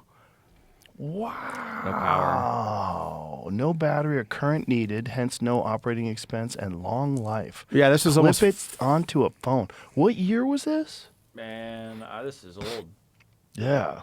So it also shows here. This is like you're picking up power from a radio tower. Yeah. essentially. Wow. The more powerful the signal, this is sort of like what they're paying for with the FCC. The more powerful your radio tower, the longer and more people you can reach.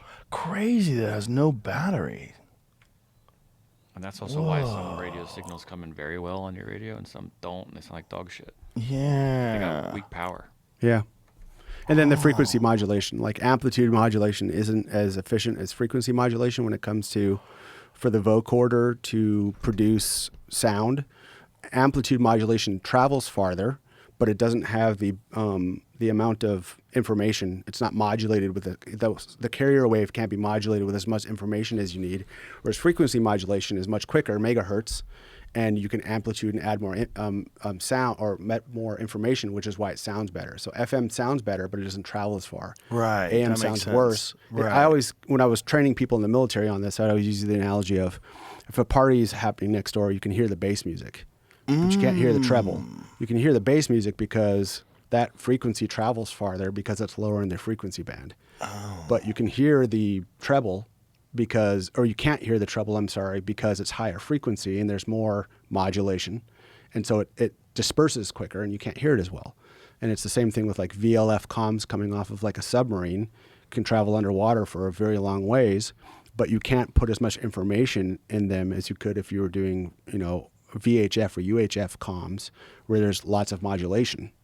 So it's the dispersal. And, a lot of my, mid part of my career was explaining this stuff to, military guys who were trying to understand, like, here's how a cell phone works, and this is how frequency works, and this is how we send information, and just kind of demystifying, how, a GSM network works. One of the things that I wanted to ask you about that is when new technology is emerging, how do you stay ahead of the ability to extract information from this technology, hack into networks before people understand the capability? You really can't. You really can't? And that's the beauty of the free market, is that the innovation to perform the function that you want someone to pay for will always move faster than your ability to exploit the technology. Then how do you explain things like Pegasus? Well, I mean, something like Pegasus, well, first off... Explain Pegasus to people that don't know. It was a persistent implant on cell phones for people. Initially, you had to click it. It was a clickable Initially, exploit. it was a click, and then it became a non-click exploit. So in other words, you had to interact with something on the phone in order to initialize and install the implant. And then but the reason why it was so good is because it wasn't stored in the usual areas that you would want a persistent implant, or where you would have a persistent implant. For instance, you might want to put it in the application layer of an app or something like that, where there's a binary that can run and execute commands or functions. And And so I won't get into the very specifics of where and how they did this because I'm not sure if I got this information from the government or not, so I won't say it. But they stored it in a place where it wasn't normal. And you can read papers on your own and look at the forensics of it and how the actual implant was executed. But it essentially, allowed people to own your phone, was the kind of implant I only dreamed of when I was helping develop my own implants in the military. Mostly what we would rely on is, 0-day architecture and looking for something in a phone that either they hadn't patched or that the phone that you were looking at hadn't been patched. So phones, as they have their own red teams, are going through the phone for their own, because they want to sell a product that people will use, and people won't use stuff that can get hacked. So they'll do their own red teaming, and they'll discover like, we on this router we left this port open and it shouldn't have been open.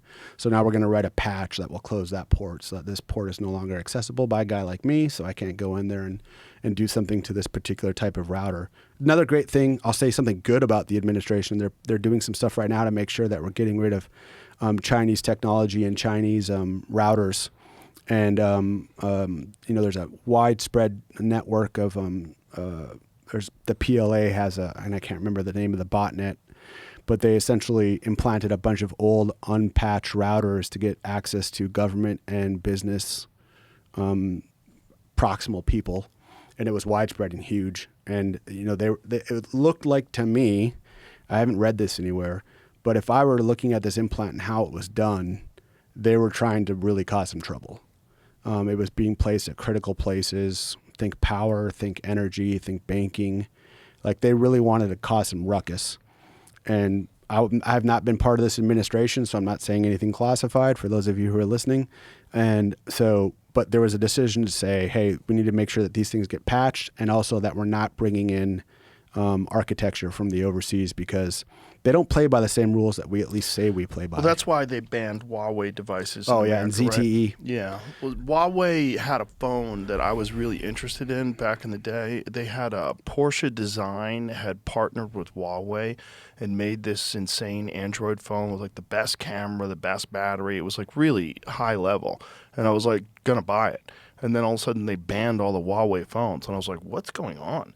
Yeah. And then, I'd heard some people say, oh, they're just trying to stop competition. It's like American companies are trying to stop it.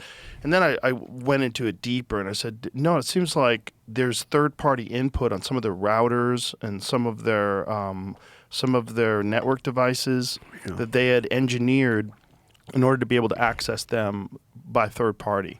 Yeah. And this, because of whatever, lack of understanding, lack of knowledge of how these things are constructed, the people that purchased them weren't aware of them. And these things had gotten into place. And they had gotten into place in universities, they got into place in military establishments, they were using them in cell phone towers that people had, inadvertently bought from China. Yep. And that's really, I can tell you firsthand from having done some of the forensic exploitation on this stuff. Another large part of my career I didn't talk about was just on mobile forensics and media forensics, which is essentially, you think of like CSI Miami or CSI whatever the city was. There's a crime, someone was killed. You have forensics that are doing forensics on like blood and fingerprints and blood splatter and all of that stuff. There's a whole another part of that same forensics branch that focuses on media forensics. What was deleted off this phone at one point, what remains on this phone, what was it being used for. I would do this in the military so that when we did do an operation, and I was part of some of the largest ones ever done out in Afghanistan, there would be treasure troves of phones and all of these computers and stuff like that. And it was my job, and I had a great team that worked for me. My deployment in 2015, we would go in afterwards, gather up all of this stuff, and the task force commander would literally be standing by, and we'd say, here's the intelligence that we've derived. Here's the multi-point analysis. Here, it was on this hard drive. It was here. There's a bad guy place out here, and those guys would be rolling like within moments after the last operation. Like some operations we'd do where we'd be rolling one after another target because we were getting really good at media forensics and the intelligence that was there, and then getting into active media forensics, which is a different discipline, but essentially. I can get into that later if you want to, but launching and doing these follow-on operations off, dumping the binary from a phone and examining it at the ones and zeros level to say everything that was going on with this thing, or if it was a really high, like the organization that I worked for at that time did the analysis of the Osama bin Laden media. And, on that media, we're doing far more than we would for another piece of media, and that we're x-raying it, and we're looking at maybe what the disk looked like before, or what was destroyed, or reconstructing things, spending millions of dollars on that intelligence analysis because we wanted to fully understand everything that this guy was involved in and what he was doing and where he was and who he was talking to. And so that was another part of my career that I did for about 5 years or so. What was going on with the Huawei phones? Like, what were they doing with them? I mean, they were either, some of them were coming out implanted. In other words, there was access built in for a foreign actor. And then in other terms, other places with routers, with the ZTE stuff, there were just things that you would patch or that you would fix as a company who was trying to protect the consumer and create a product that people would use, and they weren't doing it. So they were creating persistent backdoors, either by actively placing code on there that would allow, root access, or they were leaving things open, especially in Africa. Like the work that when I was working in Africa, the Chinese were just owning Africa. They were just giving them communications infrastructure. And they were doing that because they wanted their resources and they wanted to know what these people were saying and what they were doing. And so I'm a free market I'm as free market as a guy can get. I want the best people building the best products, and I want everyone to be able to compete. But in that case, I would never own a Huawei or a ZTE or anything else. On a consumer level, what were they doing with those phones? Like, if they had imported them to the United States, if they didn't have that ban, what would have been the issue? Getting access to, any number of people that the Chinese really want access to everybody. But you could start at the topical level of just saying, getting Joe Rogan to use a ZTE that would be my wet dream as a guy who used to do this work back in the day, because you're talking to the president or you're talking to this guy or that guy. And I can build out a network of understanding who you're in contact with, who you're talking to, what's being talked about, but then also finding out, this person's phone number and now doing a deep dive on there. So it's really about, getting all of that data and constructing an analyst notebook, essentially outline of who's talking to who do we need to implant, but it's for business as well. Like they're really trying to go. They would want this in the hands of somebody who's in charge of a business because they want their IP. They would want this in soldiers' hands so they would know deployment dates or who's going where and who's doing what.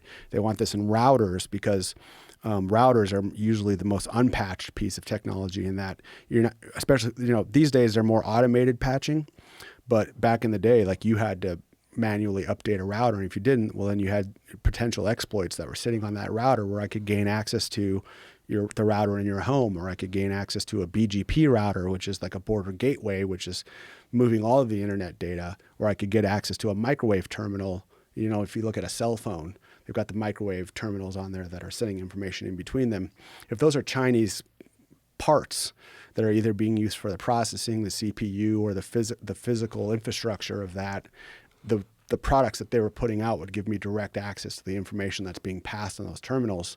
So you're getting, system level, root level access through machinery, through communication devices, and through things like routers, where you can know everything you want to know about your enemy. Wow. And so as far as today's technology, I see you use an Android phone. Mm-hmm. Like, is there a phone that is more secure or a platform that is more secure? It all depends. Like, I always take this from Thomas Sowell. There are no answers. There are only trade-offs. So there's like, the way to answer that question would be is like, who are you? What are you trying to do with your life? What are you talking about on your phone? What are you doing on your phone? Most of these phones, if you're just an average everyday citizen who's just going about your job, the phones today are pretty secure, especially versus a few years ago. If you're a reporter, the nexus is, do you trust the government and do you trust Apple?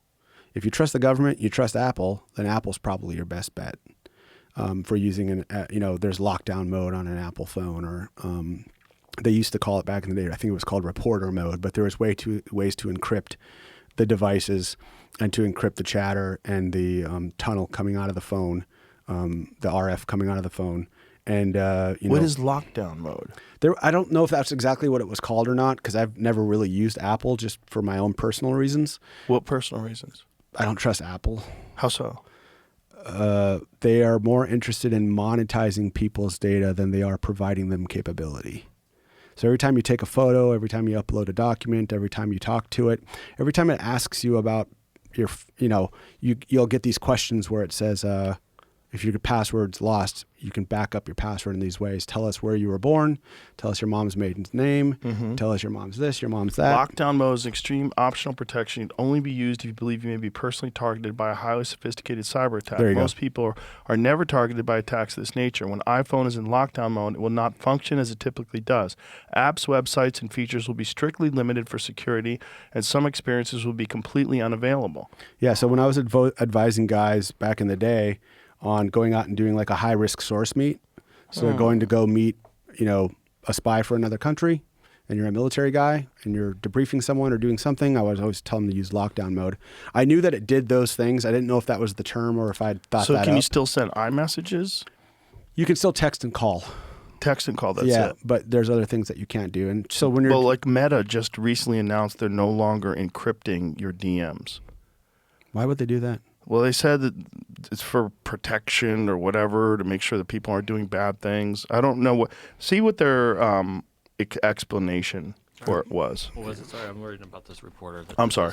I missed the word. Meta Yeah, Meta, gotcha. Meta recently announced that they're no longer encrypting your DMs on Instagram.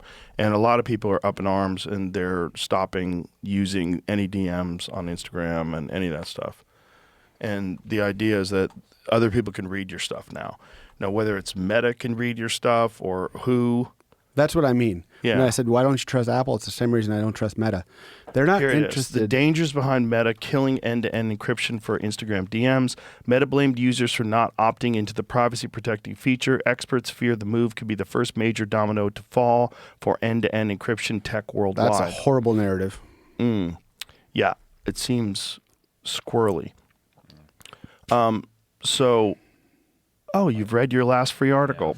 Oh my God. Give me money, motherfucker. But what Apple and Meta want to do is, they're trying to build these new neural networks. They're trying to, humans, and we can get into this too later if you want, humans are the only thing, in my opinion, and I'm happy to have you disagree with me, and I love to have this conversation. In my opinion, we're the only ones that are...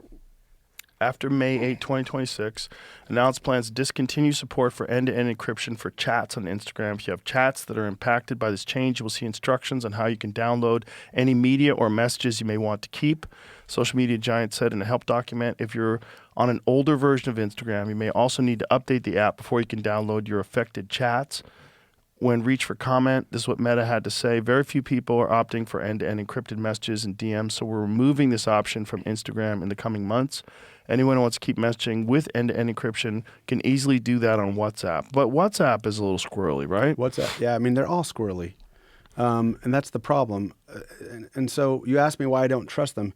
It's because they want to use, so humans, in my opinion, and some animals, are the only things that have the ability to project consciousness.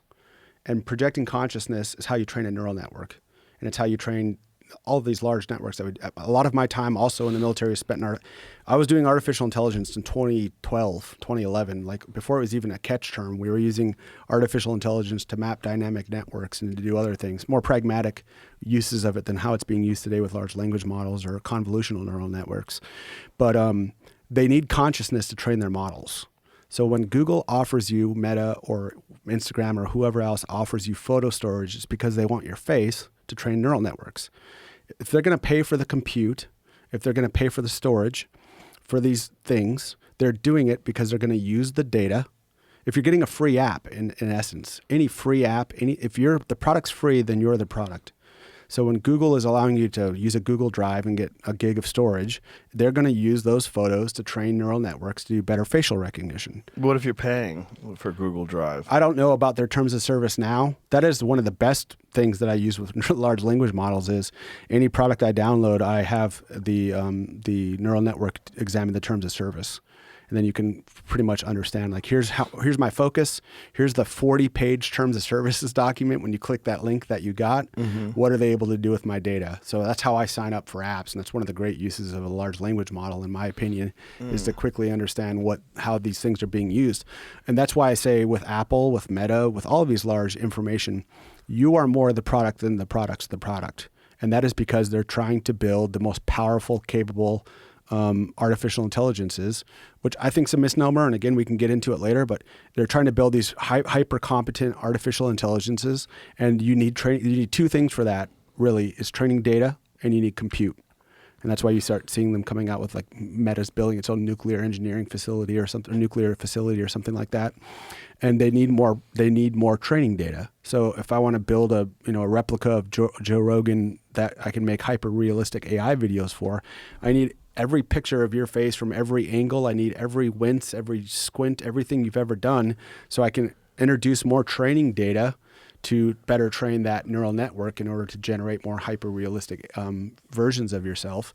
And so when a company's offering you something for free, and it's fine, like, if people are fine with that idea, then by all means, download all the free apps that you want. But if you're downloading a free app, it's because you are the product. They either want to see how you type, they want to see what you're saying, they want to see how you're thinking about things, they want to understand your political biases, they want to look at your photos. And this isn't because they're a deep-seated nation-state actor. They can become that, but it's because they're trying to build the best products, because the big money is in AI. That's where the biggest money is. So anytime you're doing any of these things, and it's just been obvious to me not from the onset, but pretty close to the onset, that yeah, this is a good example, right? Pokemon Go players built a 30 billion photo map. That's how training robots to deliver your pizza. There you go. So they view and they can say they don't. And maybe if someone from there catches this podcast, which they well could, they might put out a statement that's saying that that's not what they're doing. But I'm telling you, as a person who has done media forensics, who has done computer network operations, and who has trained artificial intelligence models, that is precisely what they are doing. What is the difference between using Apple and using Android? Well, Android will do the same things, and Google will do the same things. It's just that I can root my phone, or I can install a custom operating system like Graphene or something like that, which I'm not doing right now. I had to make a sacrifice when I started my company, Spartan Forge, and the sacrifice was I had to be the face of this product. And so I never had a social media until I started the company. And I didn't upload things to the cloud until I started this company. And it became just like, I have to sell a product. I have to, and I'm actually selling a product, not people's data or people's photos.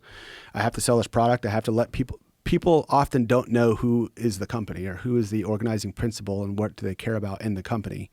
And I just made that trade and said, I'm going to have to become a public person and start putting things out there. And so, when I started the company, we started our first Instagram, and I started my marketing team started my first Instagram, and I had to start uploading things and talking about how I felt about things, because I wanted people to know that this company was not going to be like the other companies that are out there. We don't sell their data. We don't sell emails.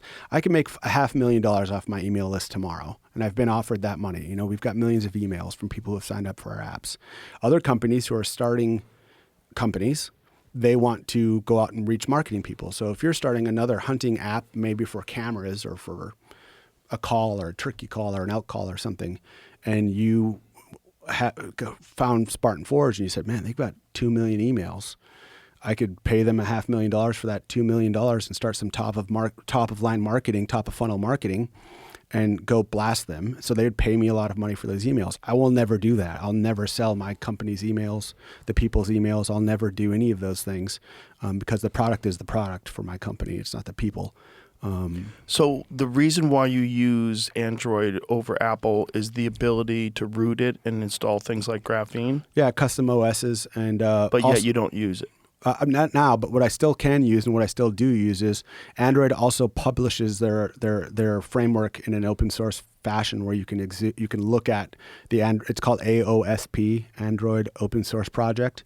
So the basis of Android, the nuts, think of it as the nuts and bolts. I'll try not to talk in too technical terms here, but the basic framework think about it like a car. The frame and the engine makeup is published so you can look at how things work on the inside. Apple goes the opposite way and they don't publish any of that, and you can't see any of that stuff. I'm for the free and open version because at least if I'm worried about my phone having a problem, I can actually dump binary, or I can create an EO1 file and exhume. I can look at the binary and say, is my phone acting like it should or doing what it should? Or is there some kind of persistent implant? I wouldn't be able to do that with I would have to trust Apple and Apple's ecosystem and whoever their McAfee or whatever they're using. I would have to trust them, which I don't. So I like the Android because is that option available for the average consumer that's not that learned in computers? Well, the great part about large language models now is if you wanted to dump your own phone today, you could follow along with a large language model and do it, your own Android. And how would you do that?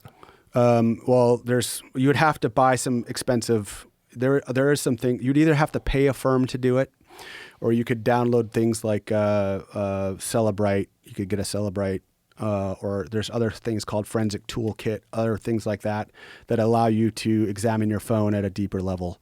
And is this an app, Forensic? They're products. They're products. So it's a physical product Some of them you have dump your phone into? Yeah, and there's software. Mm-hmm. And there's connecting and all of that type of stuff. Tools I used throughout my military career. Celebrite was one of them, but they're Israeli owned. I've got nothing against Israel. I've just got everything against foreign actors. It's just if they're not an American company, that automatically kicks them down a level for me.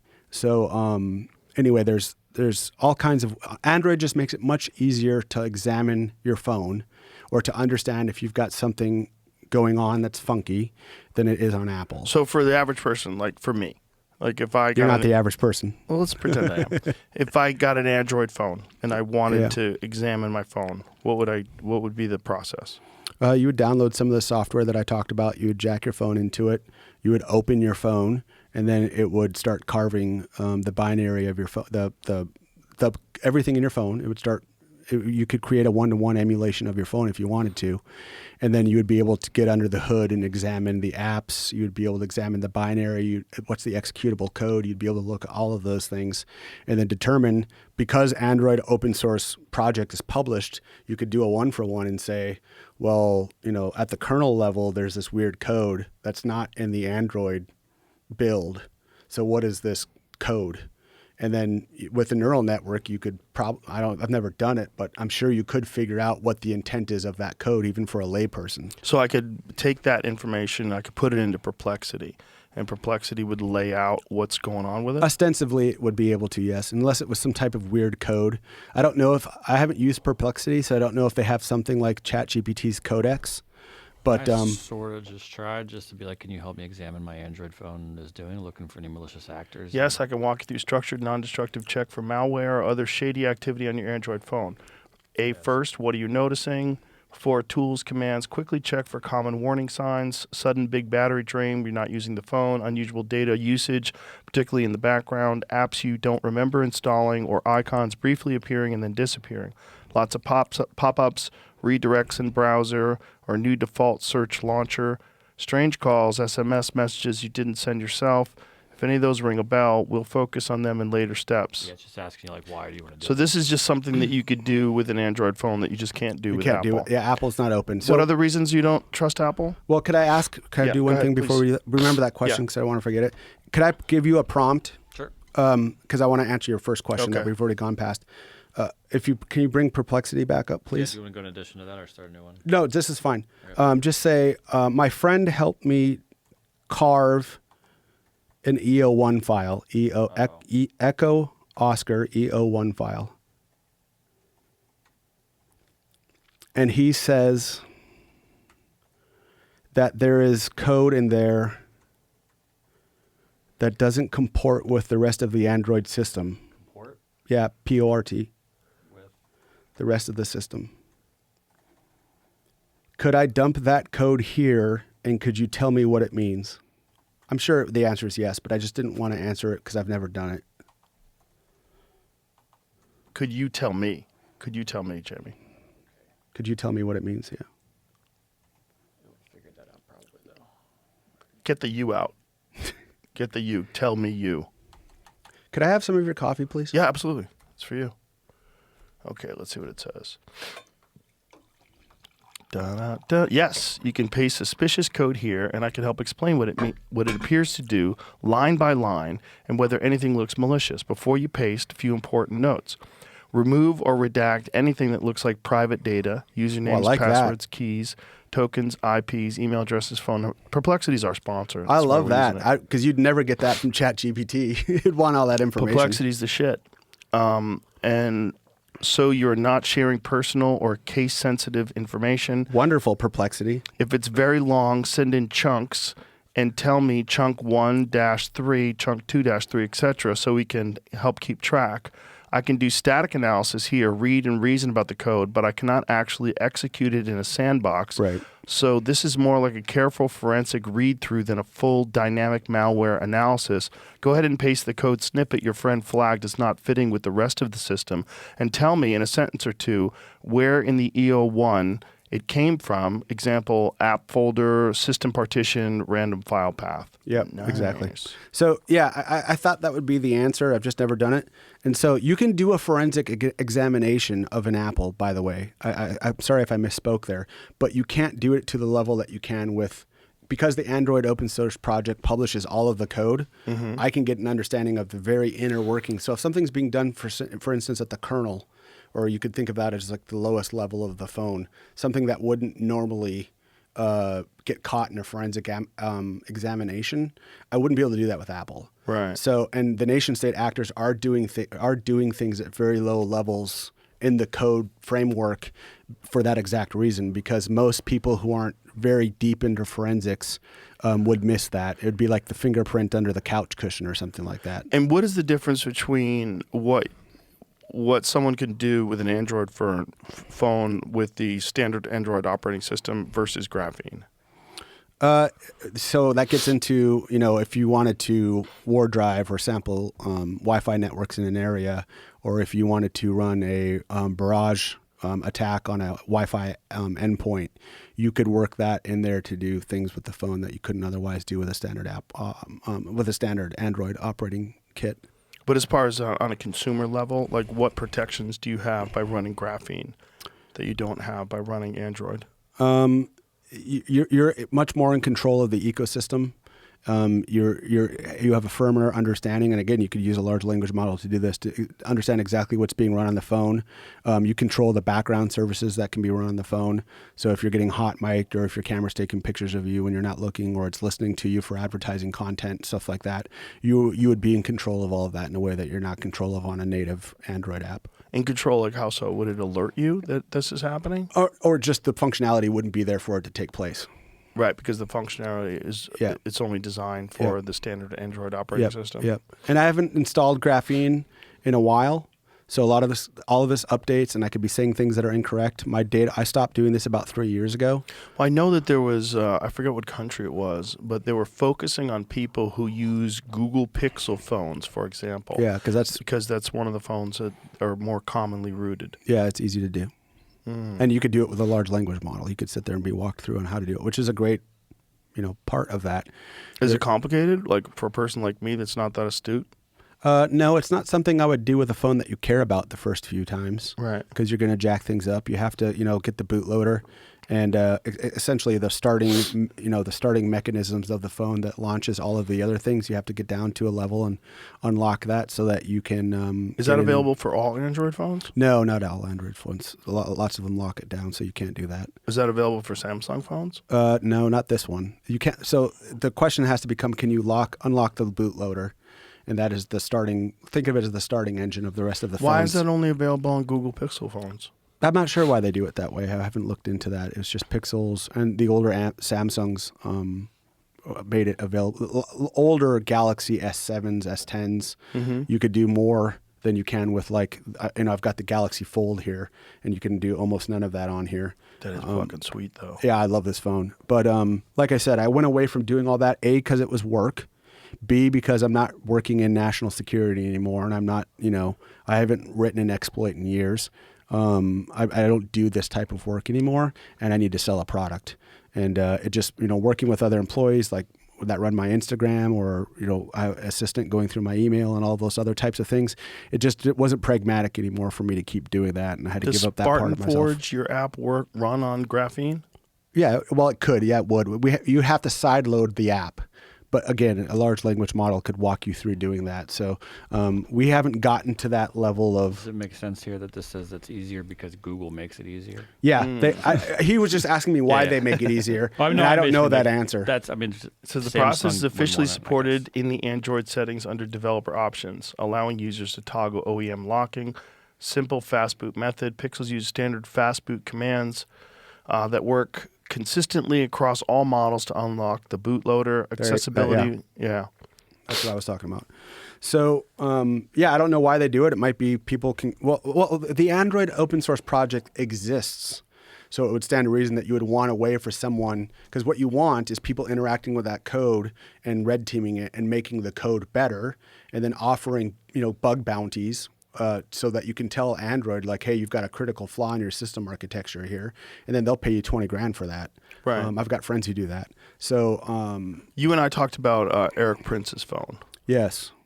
Which is so the narrative is that is an unhackable phone. Yeah, it's just by virtue. And look, Eric's a wonderful guy, and he's the principles that he used for the first instantiation of that phone are the correct principles, which is we need to get, if you're security focused at all, you should get away from these big, large conglomerates because none of your data is private. That's a correct principle. An incorrect principle, and I'm going to get shit about this, but I told you in the beginning I care about the truth, and I do care about the truth, is that when you're using a PKI subsystem that relies on Microsoft, then you're not in control of the PKI certificate signing, and Microsoft could cause a bunch of problems, and they were using that. So the other thing being, if you're building on the Android open source project, that means the code that you're using as the engine, let's just call it that, of your phone, is examinable by the public. So you're relying on Android to publish these updates to the phone, and you're relying on those things to be as good as possible. Now, you might harden it some more, but as long as the code is out there, it can always be mucked with. As long as people have to interact with the device and type, and you have to see what you're typing, a phone's going to have Swiss cheese. So when people say something is unhackable, as you said, that's just not true. Yeah, it didn't make sense to me. It's which is just why not you true. And I talked about it. Yeah, we talked about it quite a bit. Like I said, great guy, done lots of great things for the country, and it's just, if they had just said something along the lines of, it's hackable as any phone is hackable, because by virtue of you having to interact with it, it's hackable. It just like if I came up with an app that had look at the TikTok terms of service on the first TikTok. Oh, it's bonkers. With those terms of services, I will own your phone. And I'm not saying you can install TikTok on his phone, but what I'm saying is, by virtue that you have to interact with the phone and see what you're doing and type passwords, and you've got those kinds of terms of service, I could easily put a keylogger in that, and now I know your Signal password or your Signal pin, or I get you're going to China, so I stop you in secondary, and while you're in secondary, I've got a CCTV on you, and you unlock your phone. Now I know how to unlock your phone. And now I'm going to lock you up in secondary at customs in China or in Canada, and I'm going to separate you from your phone. And I've seen you unlock it. Well, now I'm going to get in there with Encase, or I'm going to get in there with FTK, or I'm going to get in there with Celebrate, and I'm going to dump your phone. And just by virtue of it being built on the Android open source project, that's a great thing. It's a good thing. Just don't call it totally unhackable, because a guy like me, I don't need but a week or two to tell you on this current build, like here's the hole in this Swiss cheese. Now, is it far better than having a Google phone with standard firmware and standard OS, or an Apple phone? I don't know about Apple, because, again, you asked me about Apple, and I said, I don't know Apple. I don't know what's happening at the top of that company, but I know that they like to monetize people, and that's pervasive in my mind. And using data that people don't know is getting used, even though it's in a 40-page terms of services document, is pervasive. So I just don't know at that highest level of analysis. And that's why I said, to answer your question about the safest phone, I would ask you what you're using it for, who you are, and what are you doing in the world, is the best way to answer that question. So what would you recommend I use? I mean, I wouldn't want to. I mean, okay, I'll tell you generally what I would say, because you might ask me that question one day, because we go back and forth about a lot of tech. I know specifically what I would recommend for you to do, and I'd even tell you to hire someone else to do it and not me, because that checks and balances is what I would want. But for you, I would say you should take something like a Raspberry Pi, and you should run WireGuard on your phone, and you should route all of your internet traffic through something like a home terminal at your house through a Raspberry Pi, using something like WireGuard, which is a VPN that I use that's very good. Everything should be routed through that. And if you trust Apple, continue using Apple. If you don't trust Apple, then use Android, and you could use a Pixel and do graphene, and you could use Signal on there and those other things, and you're going to be relatively safe. But again, if I'm a nation state actor, I can create circumstances where I'm going to get access to your shit and I'm going to lock you down. And some of them are more expensive than other methods to do it, but I'm a pragmatist, and you can always come up with a method to get a hold of somebody's shit. You can always create the circumstances, especially if you're a nation state actor, to get a hold of somebody's stuff. That would be the very high level of things that I would recommend to you, just out the gate.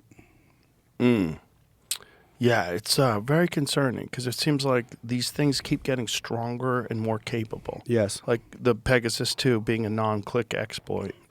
Yes. So all they have to do essentially is just know your number. Yep. And that's, you just make yourself a difficult target would be my best recommendation.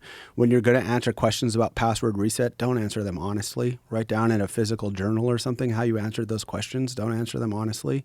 All of these things we think are added for layers of protection. For instance, you used to get that pop-up on your phone where it said, there'd be like blocks of pictures, and it would say, click all of the pictures, right, with a traffic light in it. I was just going to say that, a traffic light in it. Yeah. Part of that might be for security. The other part of it is they're using the information of what you're clicking to train neural networks. You're a product at that point. Right. You think you're getting security out of it, but you're a product at that point, because you're helping to educate a neural network on what traffic lights look like, and how they can look, and all those different instantiations of traffic lights. So, and again, like, we have to separate causality and intention and outcomes, in that the companies might do this because they want to create the greatest AI ever. But when you're issuing someone a 40-page terms of service document on everything they can do with your thing that you paid $2,000 for, it's just, we need more ethical people. At least what Eric Prince was trying to do was right, which was we need to off-ramp from some of these big things, because the way that this government is going, I'm very worried about the rights of the individual now and going forward, because we have an uneducated class of people for all of the reasons in the world. Like, if you want to just focus on your family and you're not thinking about these things, I don't hate that for you. But the idea of individual autonomy and rights has been so shit on in recent years, that when we get more uneducated and we large language models are great, but they're not a foundation of learning. In other words, we have a lot of people with access to information but no wisdom. It's like when your parents would say, learn how to do addition and subtraction on paper before you use a calculator. Like, understand how to do research and cite sources, and understand, how to conduct really good analysis before you just use a neural network for everything. Because as we lose focus of our civics and what our founders were trying to do, and the uniqueness of it, which is truly unique, which is, when I joined the Army to get out of North Dakota. When I re-enlisted in the Army, it's because I believed in the experiment. And that's another 5-hour podcast. But the foundation of the experiment is good, but we've eroded it in so many ways over the years and given up so many individual rights in the name of security. And I'm sure it's been said on here before, but Franklin said, anybody who gives up their individual rights in the name of security deserves neither. Your freedoms in the name of security deserve neither. And it's some of the ways that they've done it have been really above the surface. And it frankly blows my mind that we let the government get away with some of these things that we let them get away with, where you even explain it to people and they're like, I don't see it. Like, I don't see how that was a big deal. And I'm like, it was a total recalibration of the system that allowed the Democratic Party and the Republican Party to usurp your rights in a way that if you knew any better, you'd probably be protesting. Like some of the ways that they've done this, we can go with the easy stuff like the Patriot Act, right? In the name of security, we're going to start collecting on Americans. And the Biden and Obama administration, I will say this, at risk of, getting in trouble because I used to have a clearance. They had a massive vacuum cleaner and they knew what it was vacuuming up and they kept vacuuming it up anyway in the name of security. I'm not saying they were going after American citizens, but they certainly knew they were. And they just vacuumed shit up and collected it and stored it in a database. In case they needed it. In case at some point we needed to, come up with a narrative or get rid of somebody who's inconvenient or whatever else that just flies in the face of individual American rights and American autonomy and is really, in my mind, the anti-pattern to freedom. It's just really, really bad. I mean, I'll give you one that people always crap on me whenever I talk to them about it, but there's two that really bother me. One of them being like the 17th Amendment. Do you know the 17th Amendment to the Constitution? I don't. So the 17th, when the founders, when you read the Federalist Papers, I really love reading the Federalist Papers. I love reading how they informed the Constitution, the Bill of Rights, the Declaration even. John Jay, James Madison wrote these documents explaining the framework and the 17th Amendment, essentially how the Senate, right, the 50 people there that are supposed to be representing us, was originally constructed was a state would have legislatures, and the state legislatures and the governor would appoint the senator. The reason that the founders did that was because the state governments had to give power to the federal government to exist. Back with the Articles of Confederation. Confederation, is that right? I think it's the Articles of Confederation. I'm going nuts. Back before there was a strong centralized American government, we had problems with money, we had problems with interstate commerce and those types of things. And those articles eventually turned into what is the Constitution. But the states had to grant that power. And the signers of the Declaration of Independence and the Constitution knew that the states needed to be those small projects that we talked about before, where if California wanted to go nuts, let them go nuts. But it shouldn't impact what's happening in Texas. It shouldn't impact what's happening over in New England. It shouldn't impact what's happening in the Midwest. But if that goes nuts and it fails, it needs to fail. So the state legislatures would come together and they would vote for a senator. They would elect a senator. And that senator's job was to go to the federal government and protect the rights of the state, not to protect the rights of individuals per se, and certainly not to embolden the federal government. But with the 17th Amendment, what happened was the House of Representatives' function was to be the petulant children of government. So their job was to come up with crazy ideas, crazy laws, all of those things. The more liberal version of government jurisprudence would be the House of Representatives, your crazy ideas. And then you had state senators who were supposed to be between the House and the president who would say, well, here's a good idea, but the rest of this is retarded, AOC. Like, we're not doing all this. That's crazy. Or whoever else. Name your Republican who's an asshat as well. We're not doing these things.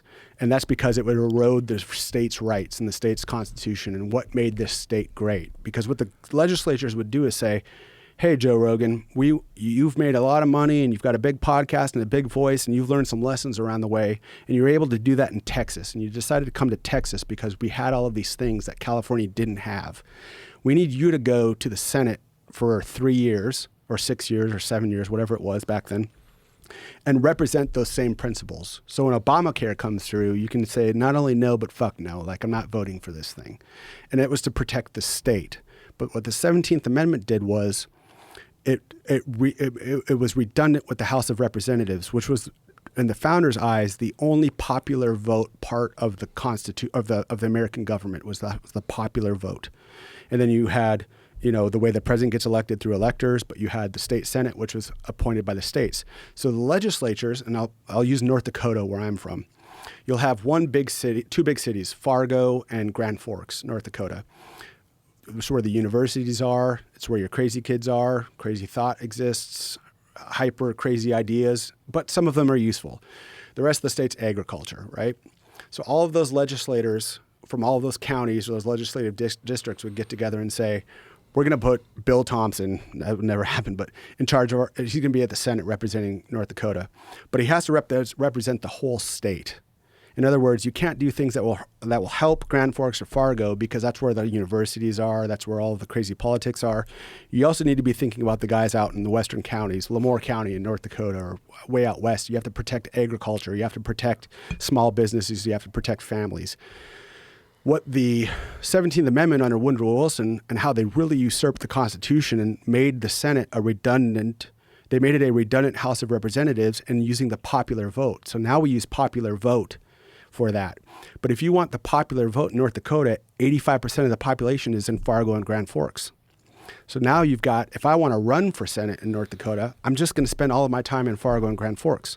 Because if I can repeat back to those people all the ideas that they want to hear, I'm going to win that vote. And I don't have to represent those people out in the rest of the state in anything. Right. So they created a redundant House of Representatives. But another reason why it happened was they wanted popular vote because there's no amount of money that you could stick into a legislature out in the western part of North Dakota. You can't bribe these people. But the DNC and RNC now can say, look, these two senators are running. We like this guy. So this guy will do whatever we tell him to do. And it has nothing to do with the state or representing the state's rights or the rest of those legislative districts. We're going to pick this senator and he's getting $300 million for his election bid. And this other guy who's a slower moving constitutional conservative who might be a free, market absolutist and a classical liberal, he's not being funded. But under the state architecture, you might have been a better representation of the state. And that's why the legislators had to vote for you to put you in as a senator. You had to represent the whole state. But now all that someone who wants to be a senator needs to do is go to the Republican National Committee or the Democrat National Committee and say, I'll do all the things you tell me to do, fund my campaign, and I'm going to go stump in Fargo and Grand Forks, North Dakota, and the hell with the rest of the state. It's very important. It's a very important sleight of hand. And when that happened, you made a redundant House of Representatives, and the state no longer was protected at the federal level. And what happened was all of the power from all of these states and these legislatures and these individuals got sucked up into the federal government. And then after that, you see all of these things that would never have been passed by a state getting passed, things like Obamacare, things like the Patriot Act, certain war resolutions, all kinds of things where it just further erodes the power of the state. And federal government wants that because it puts all of the power up in the federal government. And people always say we need to get money out of politics. No, we need to get power out of politics. That power that they've taken, over the last 130 years or so used to exist at the state and local levels because they wanted these thought experiments happening where we could pluck the best things out of them and forget the rest. But all of that power has now gone up to the federal government, and the federal government won't ever release that power, and they only want more budget and more spending to execute that power. And that's also because the interest groups that want to go, they don't want to have to go and convince a whole state of whether or not something is good that people are going to vote on. They just want to go take a lobby and go up to the federal government because they want all of the power up there as well. And the federal government wants all the power up there as well because they make $300,000 a year before they become a politician, and they're worth $30 million when they're done being a politician because all of the money has to go to the federal government because they're in charge of light bulbs we can use, computers we can use, flush toilets we can have, how our roads are going to look, what our medical care looks like. That none of those powers are explicitly written in the Constitution of the United States, and they use things like the Commerce Law and other things in order to create things like Obamacare, where really we want competing states. If Texas comes up with a great way to do healthcare and North Dakota's isn't so great, they can look at that experiment, they can adopt the principles, and they can have it at that level. But it's much easier to get change at the local level when the power is derived from the state and the individual, because if I want to change the way that my state does healthcare, I have one of two options, or three options. I can run for office, I can support someone who is going to go into office and do what I want, or I can move. But when everything's centralized at the federal government and everything flows from the federal government, all of the money, power, and gravity is up there. And the individual, the 300 million of us or so, have really no power now to exercise either states' rights or individual rights at the higher level. I hope I'm elucidating this correctly, but it's a real usurpation of individual and state autonomy that really got rid of state power, which was, if you read the Federalist Papers, was so important to the founders that there was this state, that the state's needs were organized because the state was where the founders wanted these thought experiments. You read Thomas Hobbes' Leviathan or John Locke or Montesquieu. All of them talked about this great experiment that was being set up and how it was built on all of this Western politics and everything that had came before it, on how we could have a government that was forced to respect the rights of individuals and allowed for these competing think tanks of ideas, and that the power would never rest at the federal government. But the 17th Amendment was a way that a lot of that power went from the state level and the state legislatures. And now to become the president, they want to do a popular vote. And under a popular vote, you would just have to campaign in New York and LA. Right. You would get the popular vote out of the likely voting people. And now the rest of the country is not. And that would be another, you hear all these people saying we need a popular vote. We can't have the electoral college. We can't have all of these things. Everything needs to be pure democracy allows 51% to rule 49%. And that was another thing the founders were working fervently to get away from. And that's why we had an electoral college. And it's actually quite beautiful when you actually read about it and examine it. It's why we had the state senate and state legislatures, and this is why we had the House. You had all levels of the things of government that the founders cared about being represented in this body politic, and it was a beautiful thing. And I could go on for 15 more things about that. I won't do it for the sake of your listeners because I doubt this is what they wanted to do. But similar things happened with the Supreme Court in Marbury v. Madison and allowing the Supreme Court to have judicial review. That was never a thing that was in the Constitution. And the Supreme Court, if you like the Supreme Court being able to have the power to describe everything as being either constitutional or unconstitutional, then you're not ruled by a democracy, you're ruled by an oligarchy. You've got 8 people in robes that are going to tell you whether or not laws are good or bad. And that's not the founding of this country. It's not how it was intended to work. And that all started back in Marbury v. Madison with Thomas Jefferson and these writs of mandamus, that where the Supreme Court, long story short, essentially granted itself the power to conduct judicial review. Under the old system, or the system that was ratified and that the founders approved was, if a law was deemed unconstitutional, it would go before the Supreme Court and they would rule in favor of the person. And then eventually the government would figure out, oh, this law doesn't work. But it was never on the Supreme Court to say constitutional, unconstitutional. You would get arrested for some law, you'd go, and it would get appealed to the Supreme Court. The Supreme Court would say, we're not punishing this person. This is against the Constitution.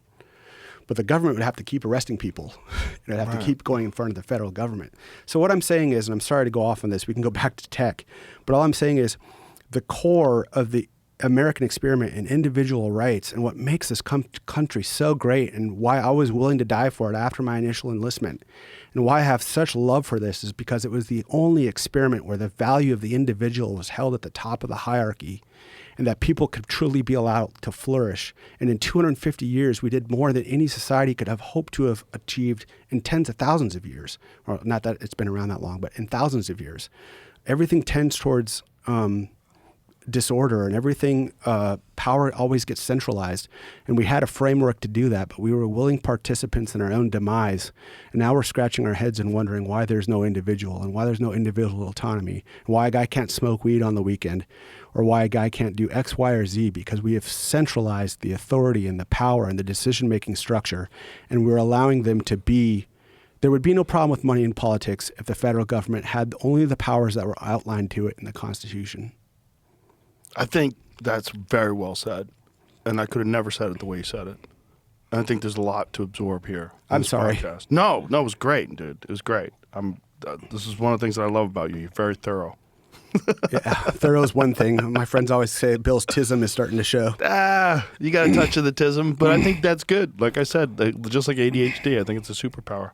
A lot to absorb. So I think we'll wrap it up right here. But thank you. This was an awesome conversation. I really appreciate it. It was really great. Yeah. We could do this again, too. I'm sure we could probably have 30 or 40 of these. We didn't even get to AI. I wanted to get to AI because I think I have a very anti-pattern to AI and how you understand it. But if you want, we can save that for another time. Yeah, we'll do that for our next one because I think that's another 4 hours. Yeah, probably. Yeah, for sure. And by then, who knows where it's going to... I mean, Jensen Huang from NVIDIA recently declared that we've reached AGI. Yeah, so I just couldn't disagree more. And I think I could, in the same way I just elucidated. You're not the only one. There's quite a few people. Yeah. I mean, it's consciousness projection. And I'll sum it up in a minute. At the end of the day, neural networks are mathematical functions. They rest in, weighting neurons based on training data and applying power to train models. It's all mathematic. There's no sense of knowing there in that, Penrose I've read a lot of on his OR. If people want to read about that, I won't explain it.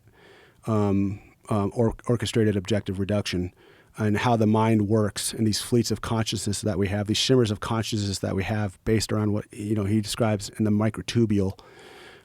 We get conscious thought, and that conscious thought we project into things. AI is very good conscious projection, but it will never have consciousness or knowing because it has no system of values. And if we were to instill values in it, it would still be consciousness projection. You saw my dad's cabin. My dad died when I was 5, but I bought it back and was working on it. And inside of his cabin, I got to learn a lot about my father by working on the cabin that he built. Like, he would measure things and cut things right on walls and that type of stuff. That's all consciousness projection that allowed me to get to know him a way I might not have even known him if he were alive. But I got to re-experience and understand my father and his thoroughness through that cabin. AI is consciousness projection. It's projected consciousness. It's getting very good. But on a calculator, you could get the same thing out of a neural that you get out of a neural network if you had sufficient time. I could present you a question just like you did on Perplexity. I could sit here with a rule book and I could type in a calculator. It might take me 1,000,000 years, but I could do it, and I could give you the same answer that a neural network would give you. That doesn't mean consciousness or knowing or AGI is present. It relies on its training data. It can only give you what the training data gives it. It needs human consciousness projection, like we talked about with the CAPTCHAs, or we talked about with uploading photos to Google Drive. It needs that training data. And to me, it's just really fancy, clever math. And having trained these networks from dozens of years or a dozen years now and working with them, they're just really clever consciousness projection. And so, yeah, that is 4 hours, and we can do that next time. We'll do that next time, definitely. But if people, you mentioned the app. By the time we do it next time, who knows what the fuck is going to be going on with AI, too. Yeah. But if people want to learn more about me or my company, if I can say that. Yeah, please. It's SpartanForge.ai. We're built under the rubric of individual freedom. I want people outdoors. I want people hunting. I want people experiencing nature. I want people providing for their families. The best part of my day is when my kids are eating a backstrap of an animal that I took. And I want to enable people to go out and do that. And even though it's paradoxical through an app, you can get lost. You got to conserve time. You got to e-scout. You got to learn things before you go out there. So we built this company under that. It's one of my, I've got 3 other companies that I'm doing, but Spartan Forge is the one that I'm It's an awesome app. Really working on. Well, I really appreciate that. We've really put a lot of work into it, and we've got a lot more coming over the summer. So Dope. If people want to support us or want to get out there and get some hunting done, please check it out. And I answer all the Instagram DMs. So if you have a question for me. Good luck with that now. Well, I try to. I spend about 2 hours every morning doing it. But good luck. Thank you, Joe, for having me. Thanks, brother. Appreciate you very much. Yeah, have a great day. All right, you too. Bye, everybody.